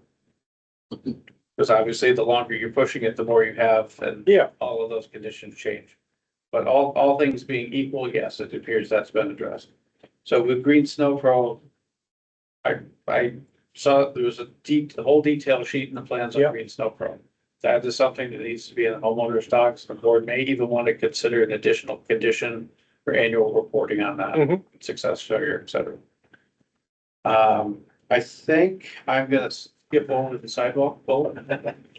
Good idea. Next bullet down addresses a question about the emergency access road or the secondary access road for fire emergencies, et cetera. The board question specifically was, can it be gravelled? And the answer is yes. Do not have to require pavement. Personal opinion, there's a lot of people using a single point of access. And if people get frustrated, I'll say similar to 404A, somebody might figure out a way to get around the emergency gate and use that road. But as long as that's appropriately maintained and there's appropriate money, sureties, escrows, et cetera, for the maintenance of a gravel road, it should be fine. As we discussed in the non-meeting earlier, there are also other methods, just a straight gravel road. A gravel pave and anything else along its flavor, would potentially reduce long-term maintenance and sustainability of the road. What else to touch on with that? Oh, the plans that I have received and reviewed do not have a specific detail for secondary access road. There's the main access profile, and then there's one that just says gravel road. Presumably that is said road. And there's been discussion of the fire chief signing off on the suitability of that road. I haven't seen the signature on anything. I know that Carl has provided a follow-up memo discussing a detail, but I think that detail needs to be folded into the actual plan set and memorialized, which I think is what Carl was saying he was going to do. He just didn't update the plan set to do it. Okay, I have a question on that, and maybe this is directed to town manager. My reading of the report or the memo is that the fire chief has signed off that it's adequate for our equipment. My question is, in the event of a mutual aid where we've got fire protection vehicles coming in from Lebanon, coming in from Hanover, are they equivalent to what we have? Or do we need to take that into account when we are looking at the standard for the road?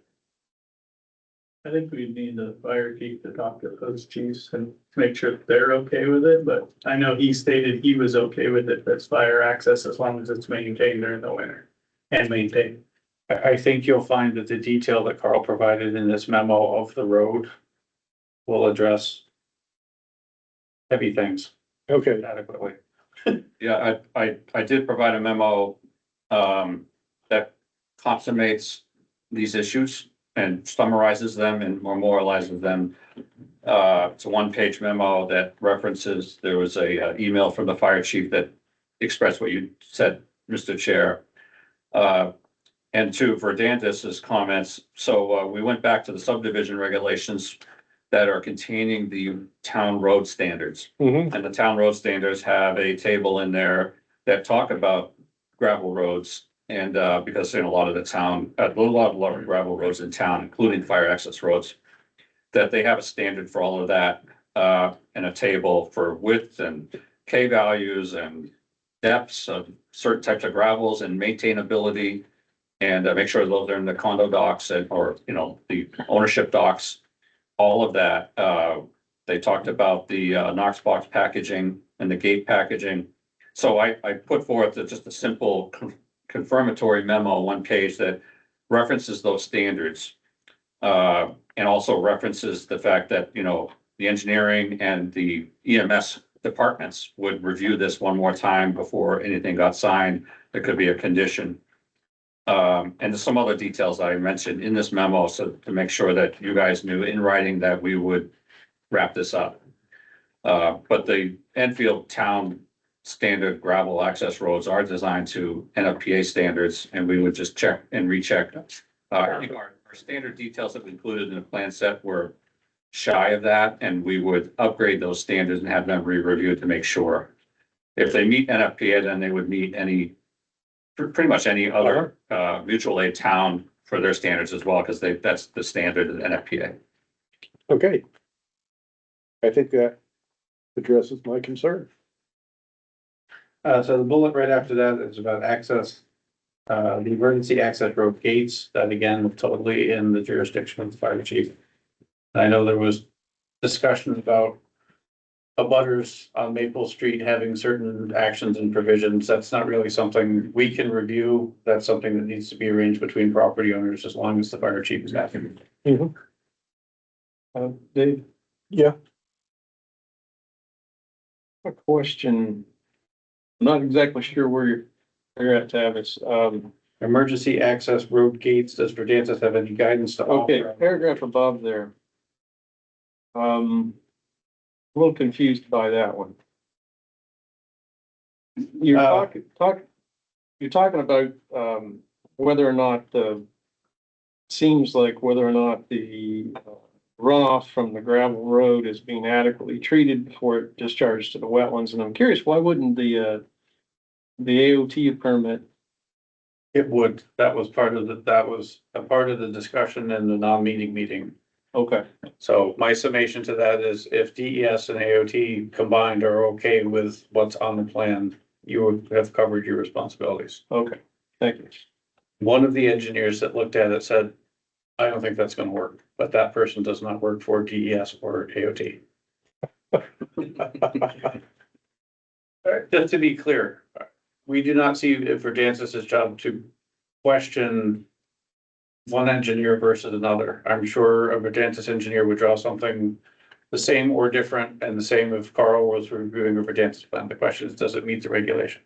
I think you address that paragraph in that regulation by having DES and AOT affirm the design. But they haven't done that yet. They have not done, well, to my knowledge, they have not done that. And to be fair to Carl, he can't ask yet because there are a number, as you heard tonight, there are a number of moving pieces that impact that. Understood. Yeah,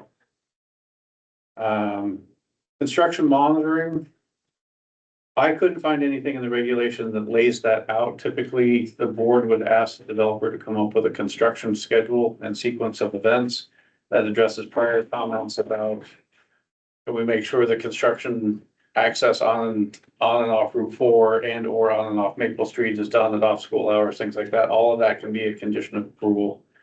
As far as third party, yes, I would recommend that the board have a condition of approval looking for a surety for a third party engineer. Doesn't need to be Verdantis, whoever you want. Someone to say, Carl drew this, did that go in the ground? Yes, that's what you're looking for, and you just need monies to cover that. And that would extend all the way through landscaping, however far you wanted to go with that. Alteration of terrain. Hold on. Oh, So the scope of work to determine what that third-party engineer is going to do. It would be part of the condition, you know, we're gonna have to come up with a scope of work for that engineer. In negotiation with the developer and no reason to duplicate things, so forth. But we will need you guys to come up with that. I would recommend that the applicant come up with that. They are gonna know inherently what their schedule is and what may be occurring. We would be happy to review that to see if it comports with what we hear the board asking. What I'm talking about though is what our third-party inspector is going to look at. What does the board want them to look at? Road construction. Exactly. Stormwater. We're looking to you guys to come up with that list. Okay. Don't even tell me We can- now. Okay, Right. we'll add that to the tasks. that's for it. Part of that might be a hanging paragraph until Yeah. the more Yeah.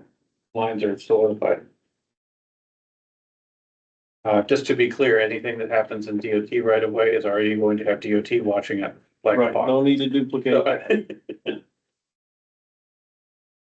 Next one is alteration of terrain. I'm gonna summarize all of this by saying if AOT is good, the board is good. Mhm. Landscaping and buffers, the applicants updated their landscape buffer plans. Please review and advise. I believe they are in compliance with the regulations as presented on the last one, so. It might need to be re-reviewed if now there's bus shelters and other things moving, but I don't think the town has any, or the board has any concerns there. Next bullet relates impacts to the town water tank. The applicant has updated plans in the vicinity of the town's water tank. Please review and advise us on your thoughts as it relates to the town water tank and its use. Are there any wetland concerns in this area of impact? So I'm gonna start with the wetlands. If there is an impact and they address it through DES, the board doesn't have to be concerned. I am not aware of any conversations about what is actually occurring on the town parcel in the middle of this development or not. what permissions have been granted, to what extent they've been granted, et cetera. That's largely out of your arena. I would recommend a condition that addresses that.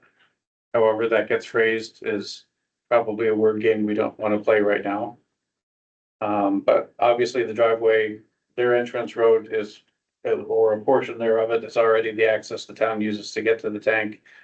All of those easements have to be addressed, and you want a condition precedent to ensure that the town is A-okay with what's happening on or about.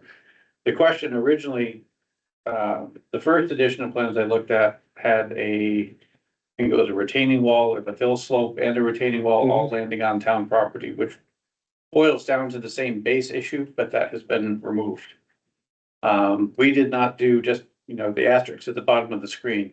We did not do any analysis to see what impact the development may have on the tank itself, the slab, the supporting structures, all of that. If that's something the town is going to require prior to giving permissions, that's the town's prerogative.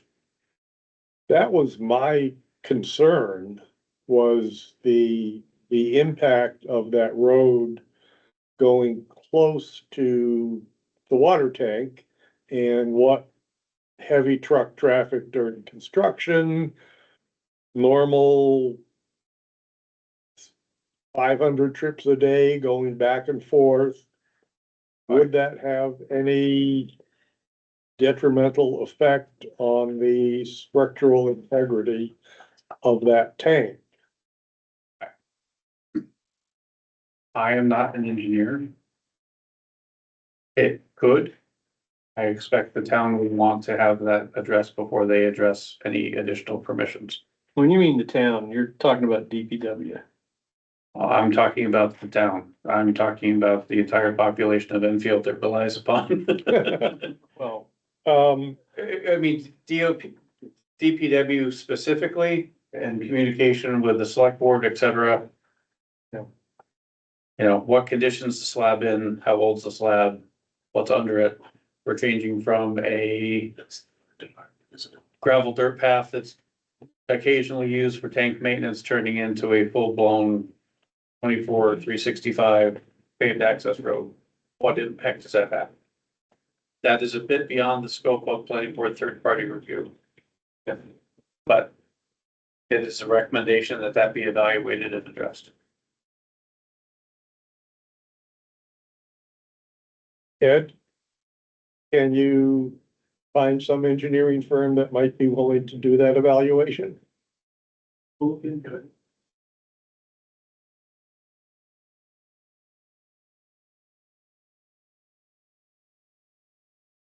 Next one addresses steep slopes and typo. I believe that's all been addressed since the question was generated. Acreage and unit density. This is the one spot where Carl's memo doesn't really align with ours. Strict read of the regulation, 299 units is permissible on our evaluation. I believe that the follow-up response memo mentions 300. I know it's been talked about as a 300 unit development for a long time.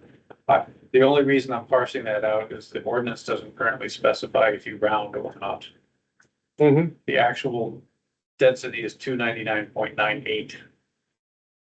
So to the average Joe, that reads like 300, but the ordinance doesn't do that, and they're only proposing 299, so they are in line with the regulation center. Okay, Okay. I think that covers your memo. Okay. Any questions from board members on that memo? Nate? Not necessarily in the memo, but procedural steps for Verdantis following tonight's meeting. We didn't really entirely close the loop on the last discussion about sidewalks. I just want to make sure we're clear. Carl is going to continue to refine a concept based on the north side of Route 4. Kind of building upon the work that he had started a number of months ago.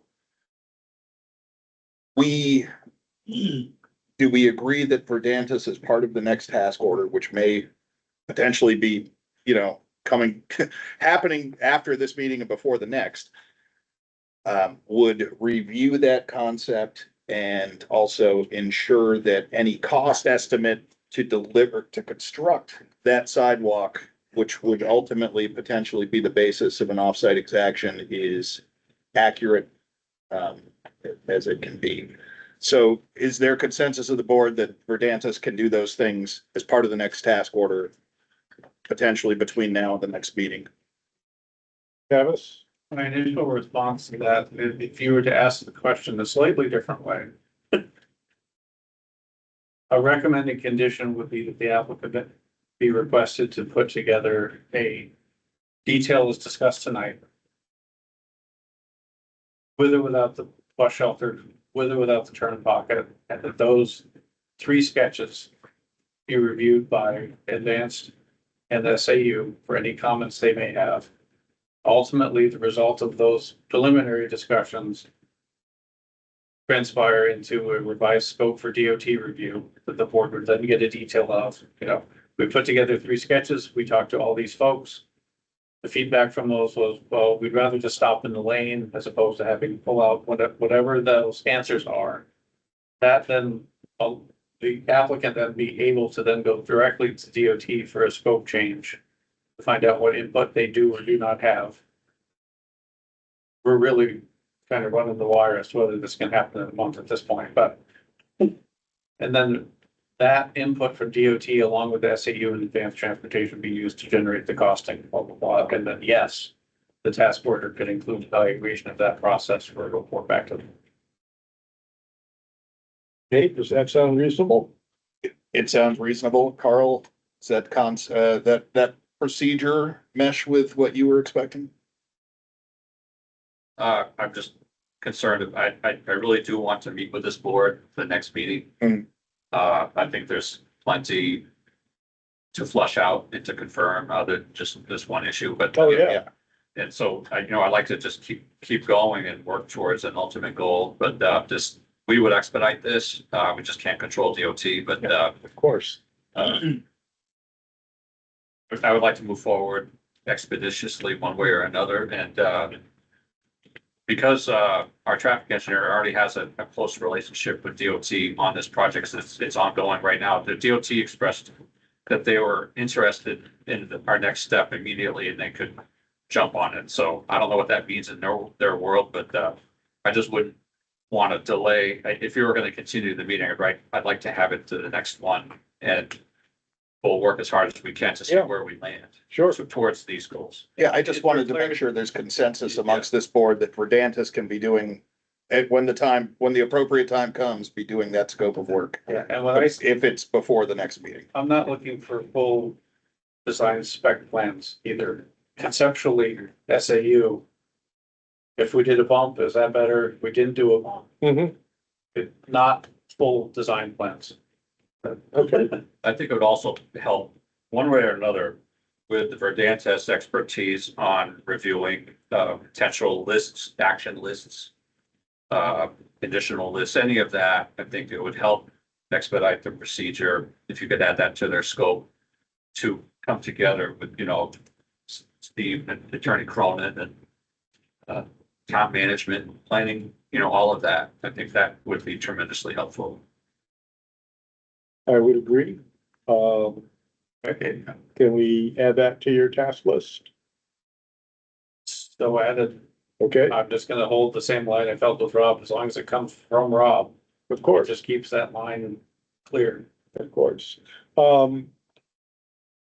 We had, in relation to sidewalk and access from the development to the school or downtown area, we had also floated, or members of the board had floated, the electric right of way, where the high voltage line goes through, and also the possibility of a pedestrian path that goes down through, was it Bill Warren's land?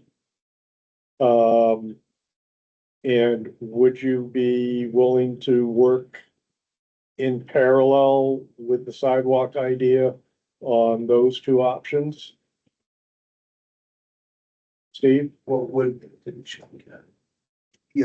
can certainly look at it, yeah. I mean, yeah, I just don't know, are we, if, for example, we say that, our DOT says they're nixing the sidewalk, and we've already worked out something with the power line or that, the piece of Bill property. Warren, yeah. Is that what we're talking about in lieu of the, In lieu of the sidewalk, assuming, Yeah. you know, worst case scenario, DOT says, no way in hell can this happen.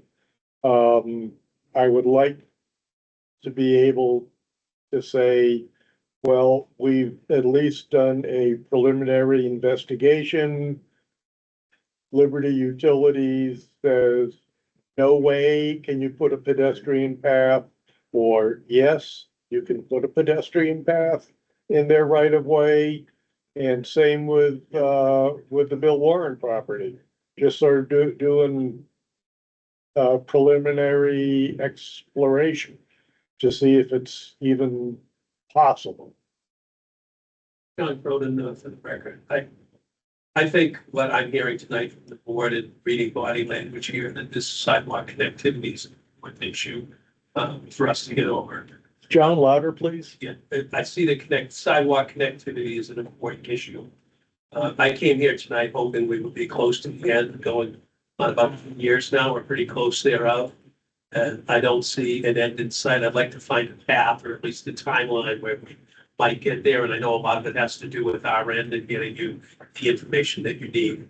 I would direct Steve to look at all of these options, including on the south side, just for cost comparison, recognizing that the north side is the most important. I would also, I'm assuming the school is starting next week or the week after. Started today. Already. That we get a look and see how the school kid and the traffic flows and the pedestrian flows are, just so that we understand it a little bit better. Addressing one of the comments about the condo docs, I think we spoke about that last meeting. We generally don't do those until there's at least a conditional approval, because as you can see in this case, a lot of things have changed and they're expensive to build. The town's piece in it is relatively small. They'll want to see things that have public concern, the emergency road, the gates, the lockbox, maybe the bus stop, things like that we need to get in there. But until we have the conditional approval, we don't start drafting, because they're pretty expensive to put together. And then town council generally reviews them and we do tweak them. And I haven't had a case yet where we haven't got a set that is acceptable to everyone. So I don't see that as an issue. I just want to address that comment. In terms of moving the clock here, right? I know Mr. Miller obviously is well versed in the statutes, so that the enabling statute for the planning board, when you accept jurisdiction, it's a admission that you have sufficient information to make an informed decision. And I think this board has put a lot of care and work into this particular plan, and good comments from the public as well that have approved it. We want to continue to get it to a point where we can get it to yes. But we'd like to do that due to the cost, as quickly as we can. So I think we'll look at all of the options as fast as we can. But I'd like to either work with Rob or the board, maybe not tonight, but get a timeline where they see what issues are closed. Because sometimes I leave here thinking, okay, that's off the table. We got 3 or 4 issues to talk about. And through nobody's fault, they come back on the table again. So I don't want to keep rehashing things and driving this months and months downstream. In fairness, I like driving up here. I don't like driving home. Depending how many furry friends I greet with my car on the way home. But I think Steve is probably anxious to have Carl and I stay back in the London area, Manchester, than coming up here. No, I would, I think our goal is to get this to completion as expeditiously as we can. John, were you here when I did my housekeeping thing about extending? Yes, I was. You were, okay. I think my comment to that was, ordinarily, I always say yes to that. There's been a handful of occasions where I've said no, made the decision, you've had enough time. I don't think this is the appropriate case to do that. I think we should extend it, put 45 days, get us through the next meeting and see where we are, see what we can cover. And then maybe we can get to a point where we can, at next meeting, say, we're satisfied with these issues. And these are the 3, 4, 5 things that we need, or at least address them in conditions of approval. Certainly AOT and all your state permits are generally a condition of approval anyway. Yeah. Rob? I just want to, we've had a conversation, Steve and I and Carl, about the zoning board decisions that were granted and their expiration. We do know that the state RSA allows us extra 6 months because of what these guys do. That it extends it. Now that we wanted to know what your thoughts were on. Is it from the signed decision, the state law, or is it completion of the conditions? Because obviously conditions, Oh, yeah, well, were out of his hands. the issue with respect to the, as you say, this zoning board, there's a safe harbor in the statute for 6 months, and I know there's some discussion, at least among the land use bar, of getting that to be parallel with your planning board, which has recently been extended to 3 and 7, which would make some sense. I've always interpreted it, and I think many of the players have agreed with me, that the clock ticks when the property owner or developer has the right to do work. So that would be after your plans are exhausted and your conditions are exhausted. Some people may have a different view, but I recognize the board has discretion to define that in the final conditions. And I would ask with, just on the length of time to go through this process, that when we get there, hopefully, that we can have a condition that says this is gonna clock, the 3 and 7 year clock will start to tick when all conditions are satisfied, the plan is signed, and all appeals have been decided. I would think that that's a reasonable condition to ask for. I would ask for a 60-day extension. I have no objection to that. Okay. I was hoping we could get to the other one and see, but if we get to 2 meetings, I think that's. I think it's gonna take one meeting to go over outstanding issues, what have you, and then a second meeting for the board to do its deliberations, as it were, look at all the conditions, make sure that all of the i's are dotted and t's are crossed. So that's why I would suggest 60. I have no problem with that. I would hope at next meeting that, like Mr. Russell did tonight, that maybe I can work, maybe with Rob and Carl, and give some ideas of some conditions and draft, so that we can leave the next meeting with maybe consensus on most of them. There may be some issues that we disagree with, there's some language we need to tweak, and that will at least give us a period of time to look at it by the next meeting, right? And we can have a discussion. And I'm gonna ask board members, between now and our work session meeting in September, to think about conditions that you would like to see, that we should have, and compile a list, give them to Rob, and that will be a part of our work session. Wait, can we do that? Can the board have a discussion of potential conditions outside of the public hearing with you folks not present? I don't believe so. I don't think so either. We can't do anything substantive here. Yeah, But you could continue this meeting to your work session for that purpose. The date certain, you could make your work session a like public meeting, public hearing, right? If it's continued to. yeah, I mean, I I mean, think, you can continue it to tomorrow afternoon if you really want. yeah, I don't think we're gonna do that, No. but yeah, you're right.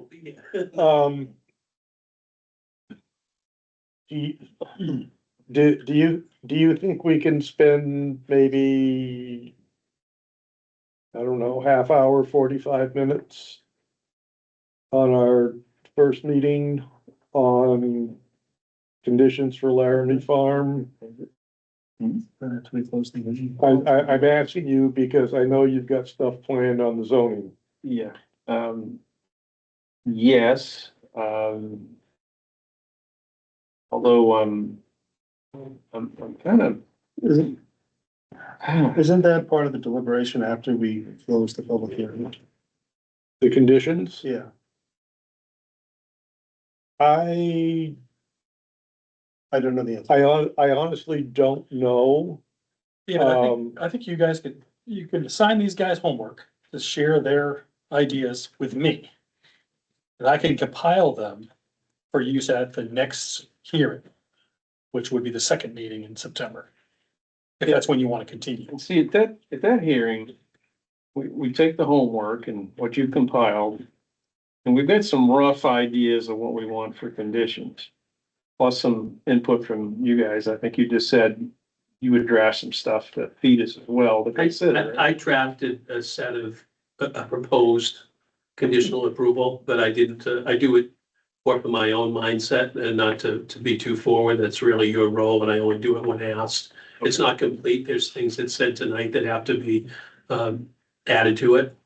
I would suggest that maybe we work on this and get it to Rob. I think he can circulate it to you folks prior to the meeting so that you can look at it. And as long as there's not a quorum of the meeting of the board, you can study it and redline it and tweak it or say, yeah, I'm good with this, or I'd like to see that, so we can have a more informed discussion the next time.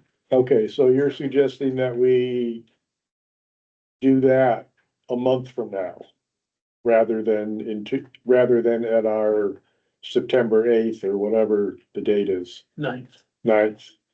Yeah, I think, you know, if you have them individually, you can look at them and do it. I don't know that it makes sense to come up another time for that, because Carl is still gonna do some work to get those conditions right, and it may be just doing it twice where we could solve it once.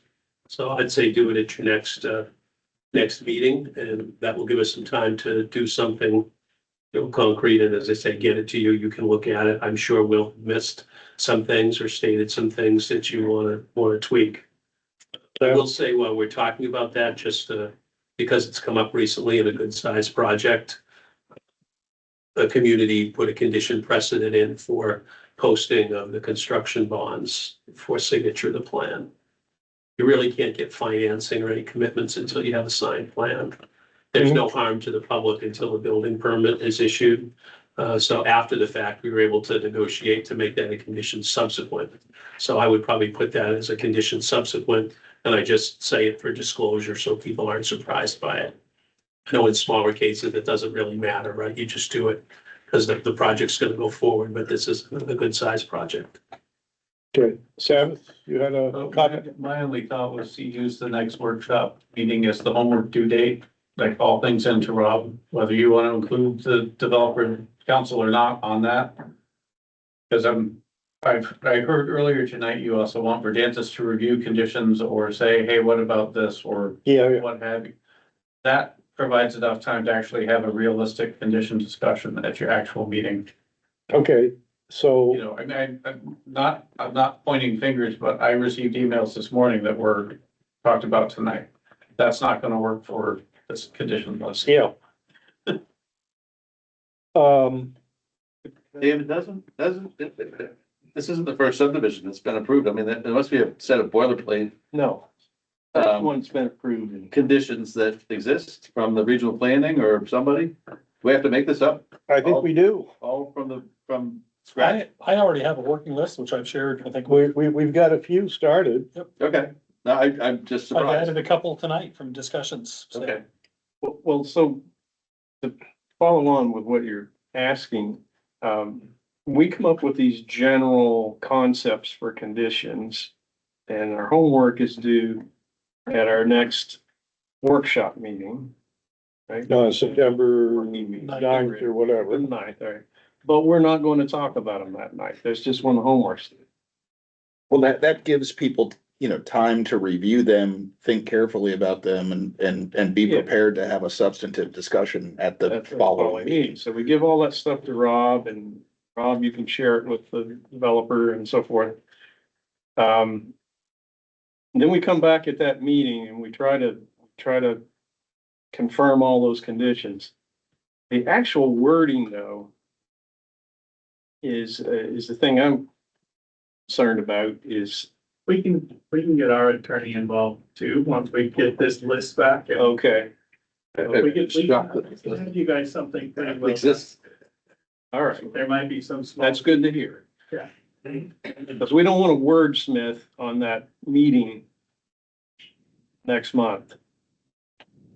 We just wanna We talk have about them in concepts. general, Yeah. the concept.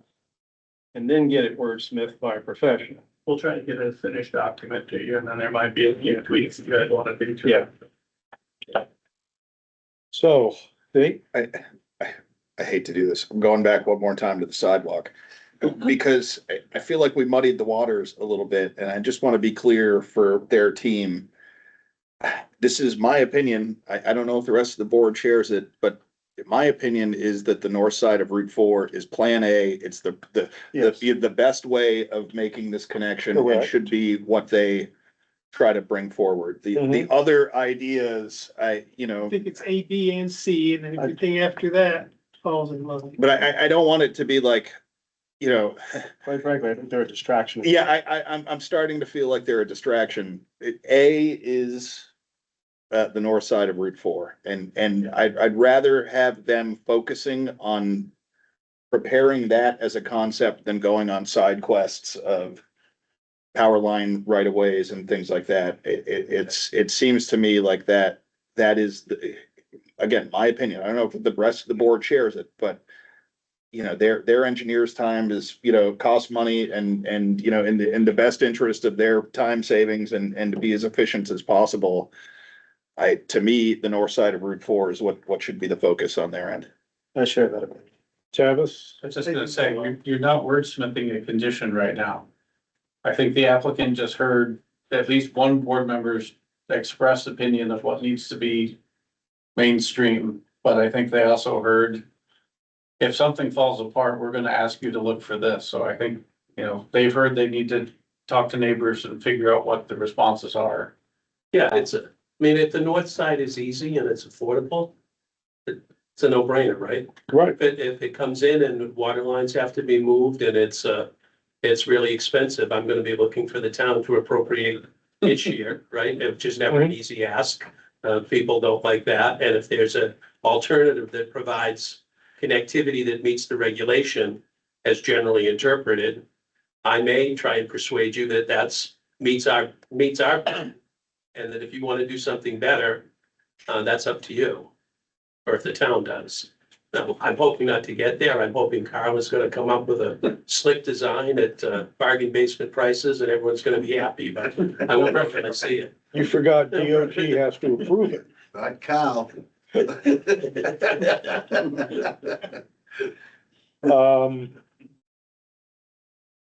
Board, shall we straw poll? Do we want to agree with Nate and Eric on having them focus on the sidewalk on the north side? It's the chair. I don't think you need to do a vote. Okay. We're gonna focus on that, and I don't think the board cares what we do in terms of expense to look at other options. Okay. Documents that came in today.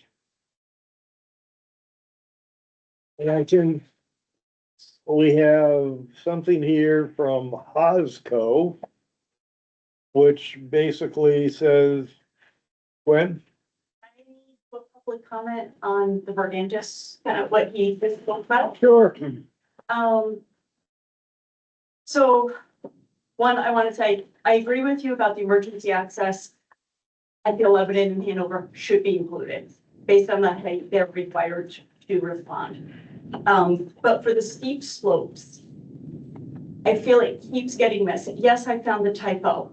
That was not my biggest concern. My concern is section 1 and 5 are non-compliant with zoning.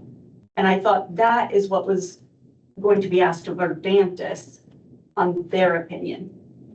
And based on the document, it doesn't seem like they were asked. Specifically, sections 1 and 5 are what? So section 1 and 5 on the slope summary plan are non-compliant to the zoning. Section 1 has a total of 44,086 square feet. This is in the 15 to 20% average slope protection, which requires a minimum of 20% undisturbed vegetation. 20% would be 8,817.2 square feet. And the planned undisturbed area is only 4,353 square feet. That is non-compliant. I can go over the similar numbers again, based on 5, but those 2 sections is what I had asked, saying it's non-compliant, do you agree? And you said, I'm not sure, we'll have to ask for Dantis. And what he was asked was, did the developers fix the typo I found? Which, Okay, can we add that to the task list? And Travis, do you have a better understanding of what Mr. Zerg is asking? I can address that request. Okay, We can do it right now. We have all the spoken on it. and at section 1 and 5, if you look at them individually, they are non-compliant to the zoning ordinance. If you look at those slope categories as a whole, the category as a whole is compliant, but these sections are across the property. They're not all in one section, like in one part of the property. Right, so I'm gonna try to, I can address your comments as the chair, so I'm gonna turn my head. Yeah, that's fine. okay, go ahead. All right, so Travis, listen. I think, I think we addressed this, but and you had mentioned that, you know, we will revisit this, but that's fine. So we will revisit based on, her, suggestion. So in the tables, in the ordinance, actually, you go to the ordinance and read it. It probably comes down to an interpretive issue. We had, I don't know how many years ago, we started with this. The first thing we did, the very first thing we did on this project was start on the slopes. Because it's an ordinance and we wanted to make sure we were in compliance. So the first plans we sent out to you, even in concept, had these slope evaluation, slope table, slope analysis, and, you know, things morph as you go along. But the very first thing we did was to put that slope package together right away to make sure that everyone was on the same page with that. And our interpretation is that you don't take it. So there's subcategories here. I don't believe that in the ordinance that you would say there's, you know, we could have split this up into 20 different subcategories per section. If we really wanted to get into a finite element analysis, you would have thousands. At some point, you have to decide if you're walking along the slope and there's a root or a rock, and there's a rock that's a vertical face, well, then that's not compliant and you have a certain percentage, you disturb that rock. So in other words, if you go to that extreme, then her argument falls apart. So how many different, you know, do we do 5 areas? Do we do 100? Do we do 10,000? There has to be a reasonable expectation of level of precision and all of that. So your ordinance talks about that, and it's set up, I believe, to address it in this fashion. So if you take area number 1 in a 15%, 15 to 20 category, I don't think the ordinance is written or contrived. I don't think you even calculate it that way. We're honest with our calculations, but how far do we go? I don't believe that the ordinance intended to have to meet that criteria for every different piece of subsection slope. It was really a category. They even talked about categories. So we did that analysis. And I don't believe that you've done this, what she suggested, on any other project in town ever. I think that there's a reasonable consideration or assumption of level of precision. And so I categorically disagree with what she's saying. I think drilling down to an nth order level of precision that's nowhere what this ordinance that he talked about is unfair to us. And I think we should be careful, because the way you would set precedent, you know, you would have to apply that to every piece of land in town, how you adjudicate that at the nth level, including her own property, by the way. And I think that if you take that assumption on her own property, then, you know, you devalue your own property, actually. I don't think it's appropriate. I don't think it's the what was intent. That's why we started this early, to make sure that everyone's on the same page with the interpretation, because it's not spelled out clearly in the ordinance. We did what we thought was fair and reasonable and certainly precise enough. John Cronin, I just want to add, didn't want to cut Carl off, but in my view, that ship has sailed. This process is that we present a plan, it's reviewed, we're advised, but we need to get variances for special exceptions. We go to the zoning board first before we even consider accepting jurisdiction. When you accept jurisdiction, it's an admission that it meets the zoning ordinance. And if Mr. Zerner or others had an issue at that particular time, they could have appealed it to the zoning board adjustment and they didn't.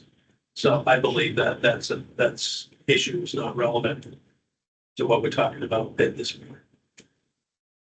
Gwen?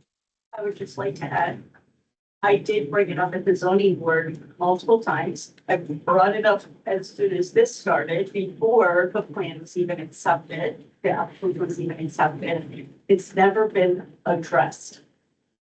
The board, the town, as far as I know, the developers were the ones who chose those sections on the slopes. They weren't dictated, do this part, do this part.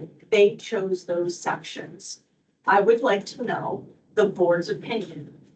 Do they agree with Carl that, yes, they're just gonna take it as a whole? Or are they going, or do you agree that those individual sections are non-compliant?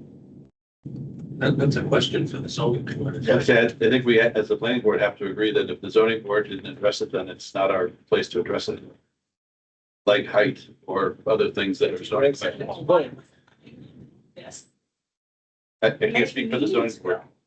Although I think I'm looking at Tavis and Verdantis and say, please look into this issue and give us a written opinion. But because I am thinking about I have a lot of things. precedent set and how this is going to, how should we interpret? Well, there's a bigger precedent. Tim, if this is a zoning question, like height, it is not our purview. And we cannot address it, and we should not address it. This board does not. We are not a board of appeals to the zoning board of appeals. And I'd like to point out one last thing and I'll shut up. Just from a level of precision.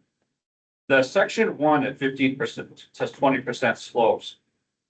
We provide 56% unchanged.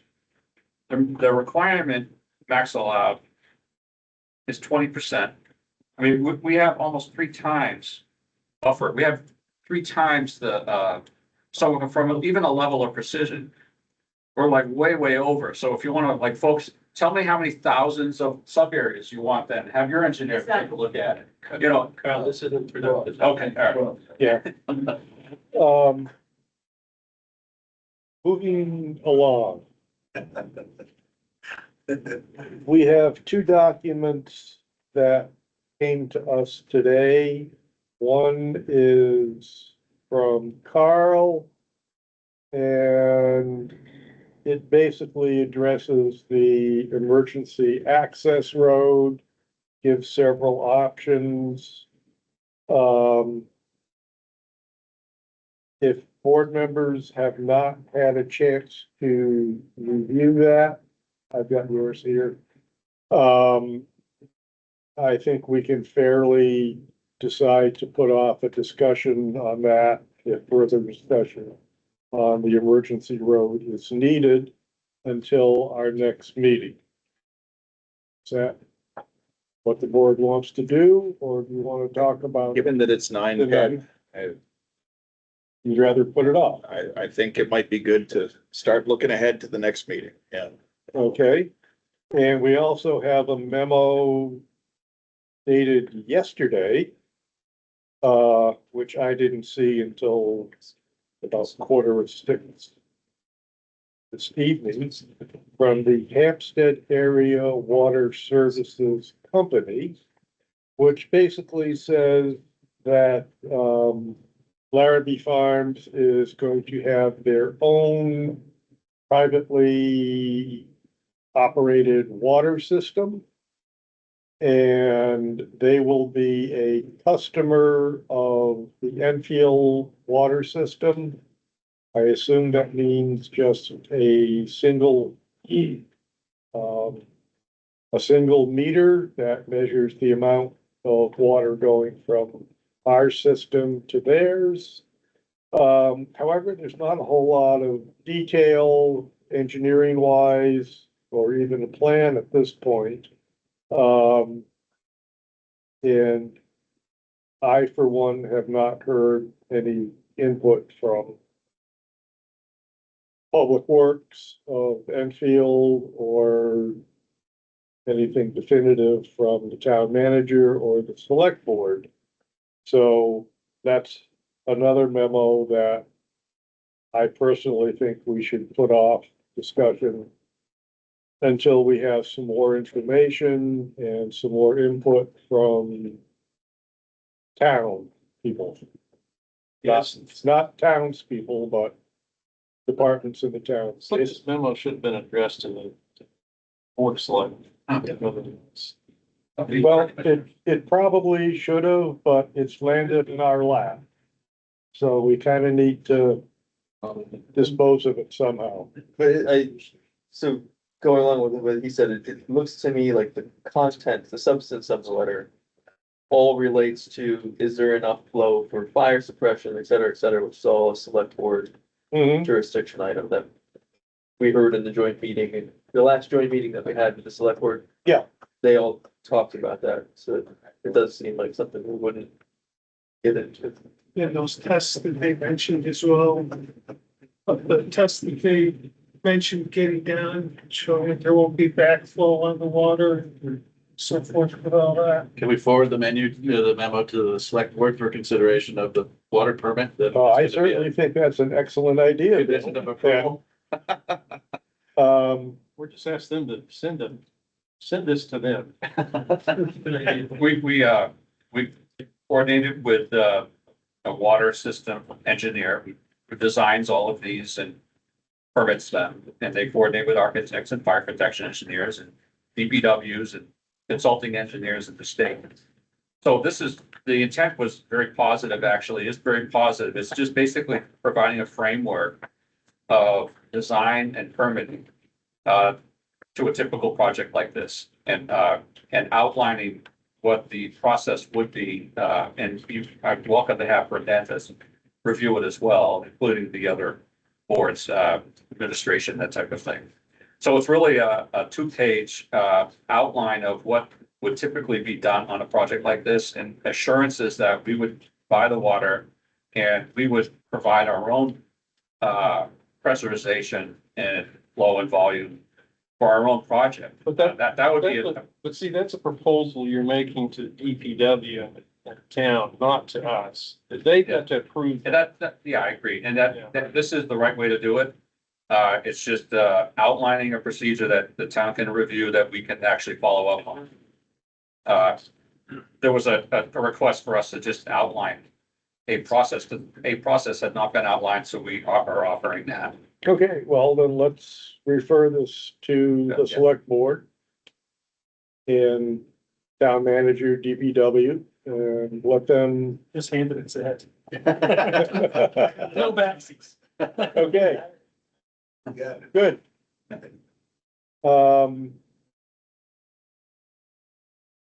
Anything else that we want to talk about tonight? Well, are we? I mean, outside of, drafting the conditions, are we pretty much, have we covered everything? Is there any big loose end that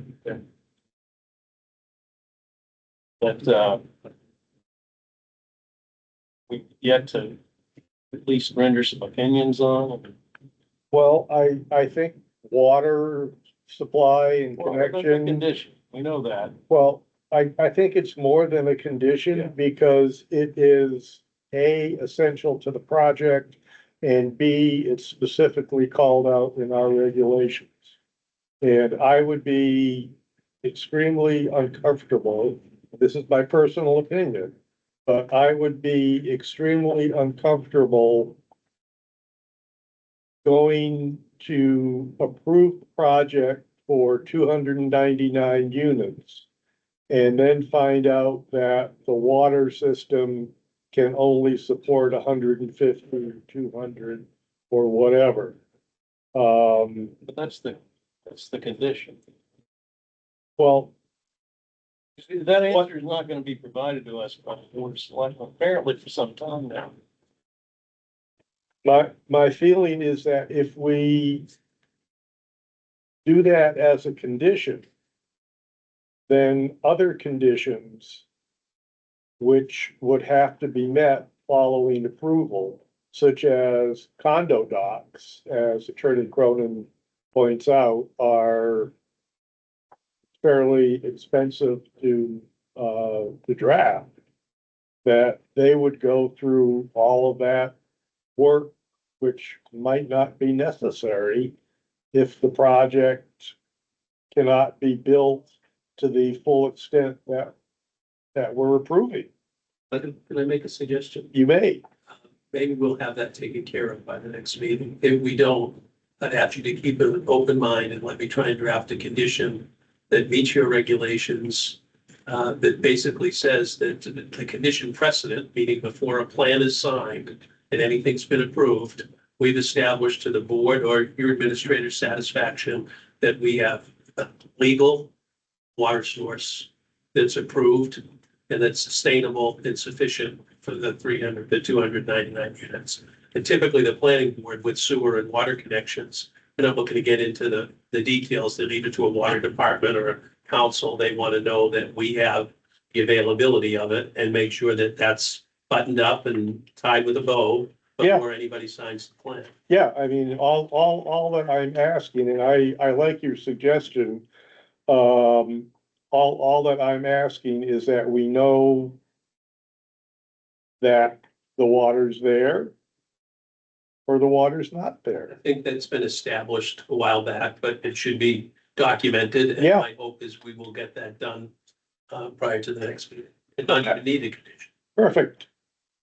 One thing along those lines, I do think we should have potentially at the next meeting, a substantive discussion of water supply. I do think we do need to close the loop on that because if there are capital improvements to the town's water supply system that are necessitated specifically because of this development, and I don't know if there are or not, some of those things fall under the planning board's purview to ensure that offsite improvements, whatever they may be, get I'm made. gonna push back a little bit. We have a water commission, it's the select board. If the water commission says that there's sufficient capacity and has been satisfied with the questions of the details of the system, that it's legally able to be connected to the Enfield municipal water system, our work is done, I think, at that point. I don't know. Just like the zoning. Is question, connecting it to there's the another- system, does it require a capital improvement to the McConnell well? That's up to the water commission. Not necessarily. Yes, it is. But an offsite improvement where they pay for that Yeah, but we have a- improvement is we have a our competent- purview. we have That's another- our We purview. have another competent board in town that is tasked with the You questions can of read water. the RSA. An offsite improvement for the water system must be determined by the planning board. They may be able to say that, Well, and I'm sure we would defer to them in large part, but we still have to All make they have that to say is determination. that there can be no connection unless these conditions are met. Does the sequence get defined by the RSA? Can it be conditionally approved? The select board says, hold on a second, you gotta pay for X, Y, Z, and then it comes back to the planning board to manage that? It says offsite improvement needs determined by the planning board to be necessary for the occupancy. I'm not sure you could just defer that to Well, if the wa- if the another selectmen- entity if to the determine. selectmen The won't- other entity may say, planning board, this is necessary. It's gonna cost X amount for this Yeah, improvement but to if X this- well. If the water commission says we won't approve a connection unless these things are done, the condition is the connection. Just saying the law places the planning board with that responsibility to, Well, again, you've addressed it by simply saying a condition for approval is you have to have select board approval to connect to our water system. okay? I don't know who owns your water supply. Some towns, it's a separate The select water board. precinct. Water select. Select board is the water commission. But it may be owned by the town, like the water precinct is a separate entity that owns the water improvements. It's not. It's not, but it's the same. Okay. So I think we need a letter, the board of selectmen, acting as the water and sewer commissioners, outlining the agreements that they're going to undertake with you folks about how you're gonna connect and what it's gonna cost and so forth. We don't need to get into details, but once we have that letter from them, it feels like then I think we've met our obligations. And if that letter says, we want you to improve McConnell Well or whatever it might be as a condition of you being able to access it, then at that point, if we have some legal role to play and see that that gets done, then we can do that. Yeah, I agree with that too.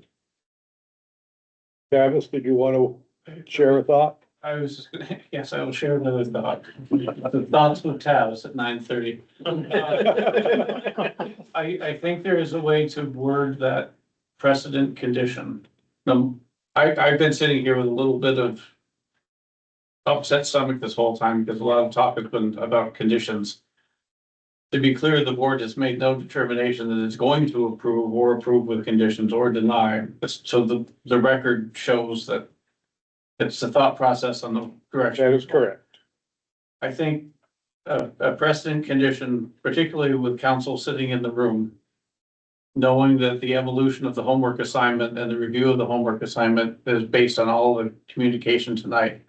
I think you may be able to get there with a condition of approval, as long as the wording in that precedent condition makes the applicant aware that it's not just a tap, it's the whole kitchen sink, or it's a tank or a pump or a whatever. I think the condition can get you there. I don't know if the Board of Selectmen is gonna be able to say yes, as long as you do A, B, C, and D by your next meeting. But if the precedent condition is there, you don't sign a plan, you move, so really the ilk of the next planning board meeting, I think, could be, should you move to approve with conditions? Which conditions are precedent when which ones are not? And I think you can hold a lot of water with those. Pardon the pun. That was a bad thought.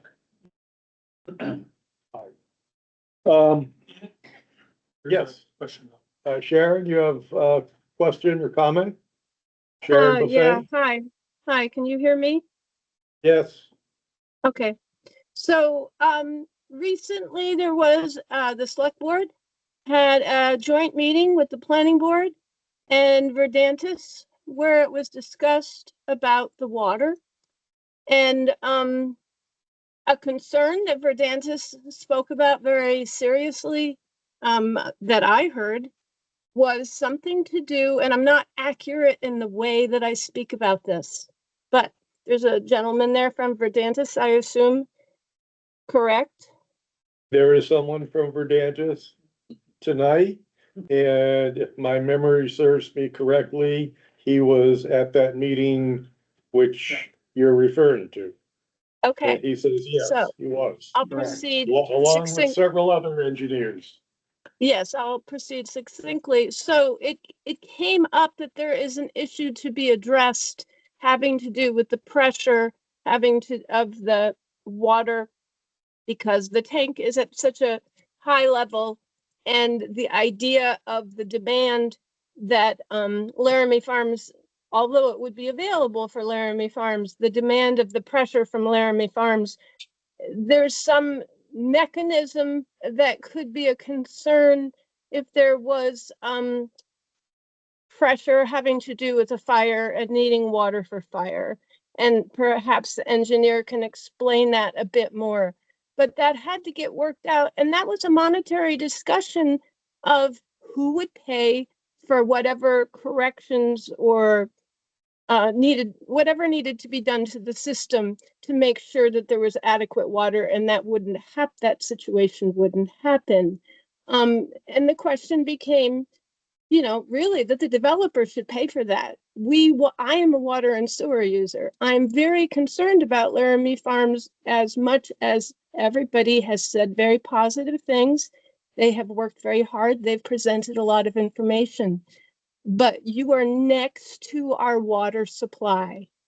You are digging into and, you know, blasting into the top of a mountain and developing land with you know, there's water that runs downhill. Our wells are downhill. You know, none of us in Enfield want to have anything mess with not being able to have water when we need it. And we don't really know how all of this is going to work. So having the I's dotted and the T's crossed, and as the planning board, I implore you to do everything that you can and not just pass it off to the selectmen. You know, they are finally recognizing that they need to pay attention to water. I was talking to them back in December about this, and they told me there was no problem. That was before Verdantis got involved. So there's not really a problem, but there are still details to be worked out. So whatever you can put into your wording to make sure that the select board as water commissioners moves forward with that, you know, very specifically, so we can be assured we're not going to be having a problem with this a year or two down the road. So it's very important, whether some of you think it's your purview or not, you can't have development without water. So it is your purview, in a broad sense. Thank you. All right, thank you, Sharon. What we're trying to do here is clarify procedurally who is responsible for what. I'm sure you are well aware that water has been a major concern for quite a number of months, if not years. And I don't know if you were able to see, but Town Manager Ed Morris had his hand up. Do you still want to respond, Ed? Yes, first thing is, I don't think we ever said that water wasn't an issue. We've been working on water with them for 2 years now, just making sure we're moving through the process. But just to address that, the issue that was brought up at that meeting was a hydraulic modeling issue. And then as they design their system, you know, how that would impact our system based on that hydraulic model. I've been working with Verdantis. We have a price on that, and I worked with Steve Doherty today to move that forward with DC Development paying for that model, and then being able, as the whole system's designed, being able to model off of that system to make sure that it doesn't impact our system negatively. Sharon, were you able to hear that? Yeah, yes, I appreciate that, Ed. Thank you very much. Travis, did you have anything to add? I couldn't have said it better. Okay. In that case, I think it's 9:30 or awfully close to it. And I think we should, let's see. I think we should continue this hearing to September 23rd at 6:30. Right here in the Enfield DPW. Somebody like to make a motion to that effect? Move we continue this meeting to the next meeting, this subject to the next meeting, Hearing. here at this location. September 23rd at 6:30. Yes. Second. All right, motion is made and seconded to continue until September 23rd.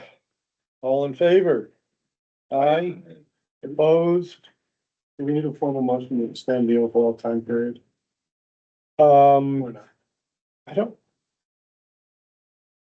We'll consent on the record. they've decided that they'll do it, and I have a memo that Rob prepared, which I'm gonna ask Steve to sign. It's almost, You have it here? I have it right here. But you know, when. Can I'll move we table items 4 through 6 on the agenda to the next meeting. Second. Nobody can call a vote. David, can you call a vote, please? We're tabling items 4 through 6 on the agenda. Okay, motion made and seconded, all in favor? All right, Aye, opposed, now public comments. table. Is the public hearing closed? The public hearing is not closed, it is continued. I have to sit here for. No, you can go back. I have my hand up, please. We do have a public comment, David. General Yes. public comment. Hi, I would request at the next meeting, as part of your agenda, if you could please have Verdantis consider Gwen's request having to do with the slopes. I know there was discussion tonight from various people about those slopes. And I don't have an opinion about that because I don't have expertise. However, she has brought that up many times, and each time she didn't get a definitive answer tonight. And each time she's brought it up, she didn't get a definitive answer. There needs to be some expertise about this. And for the planning board going forward, should they have to apply this in the future? So Let's do October 30th. What's about? Thank you for your comment. Yeah. We really had that early. Didn't get a time to call myself. Okay. I'll move to adjourn. Second. All in favor? All in favor? Aye. We are adjourned. Unanimous. Thank you, people. 9:32. I don't think you're on.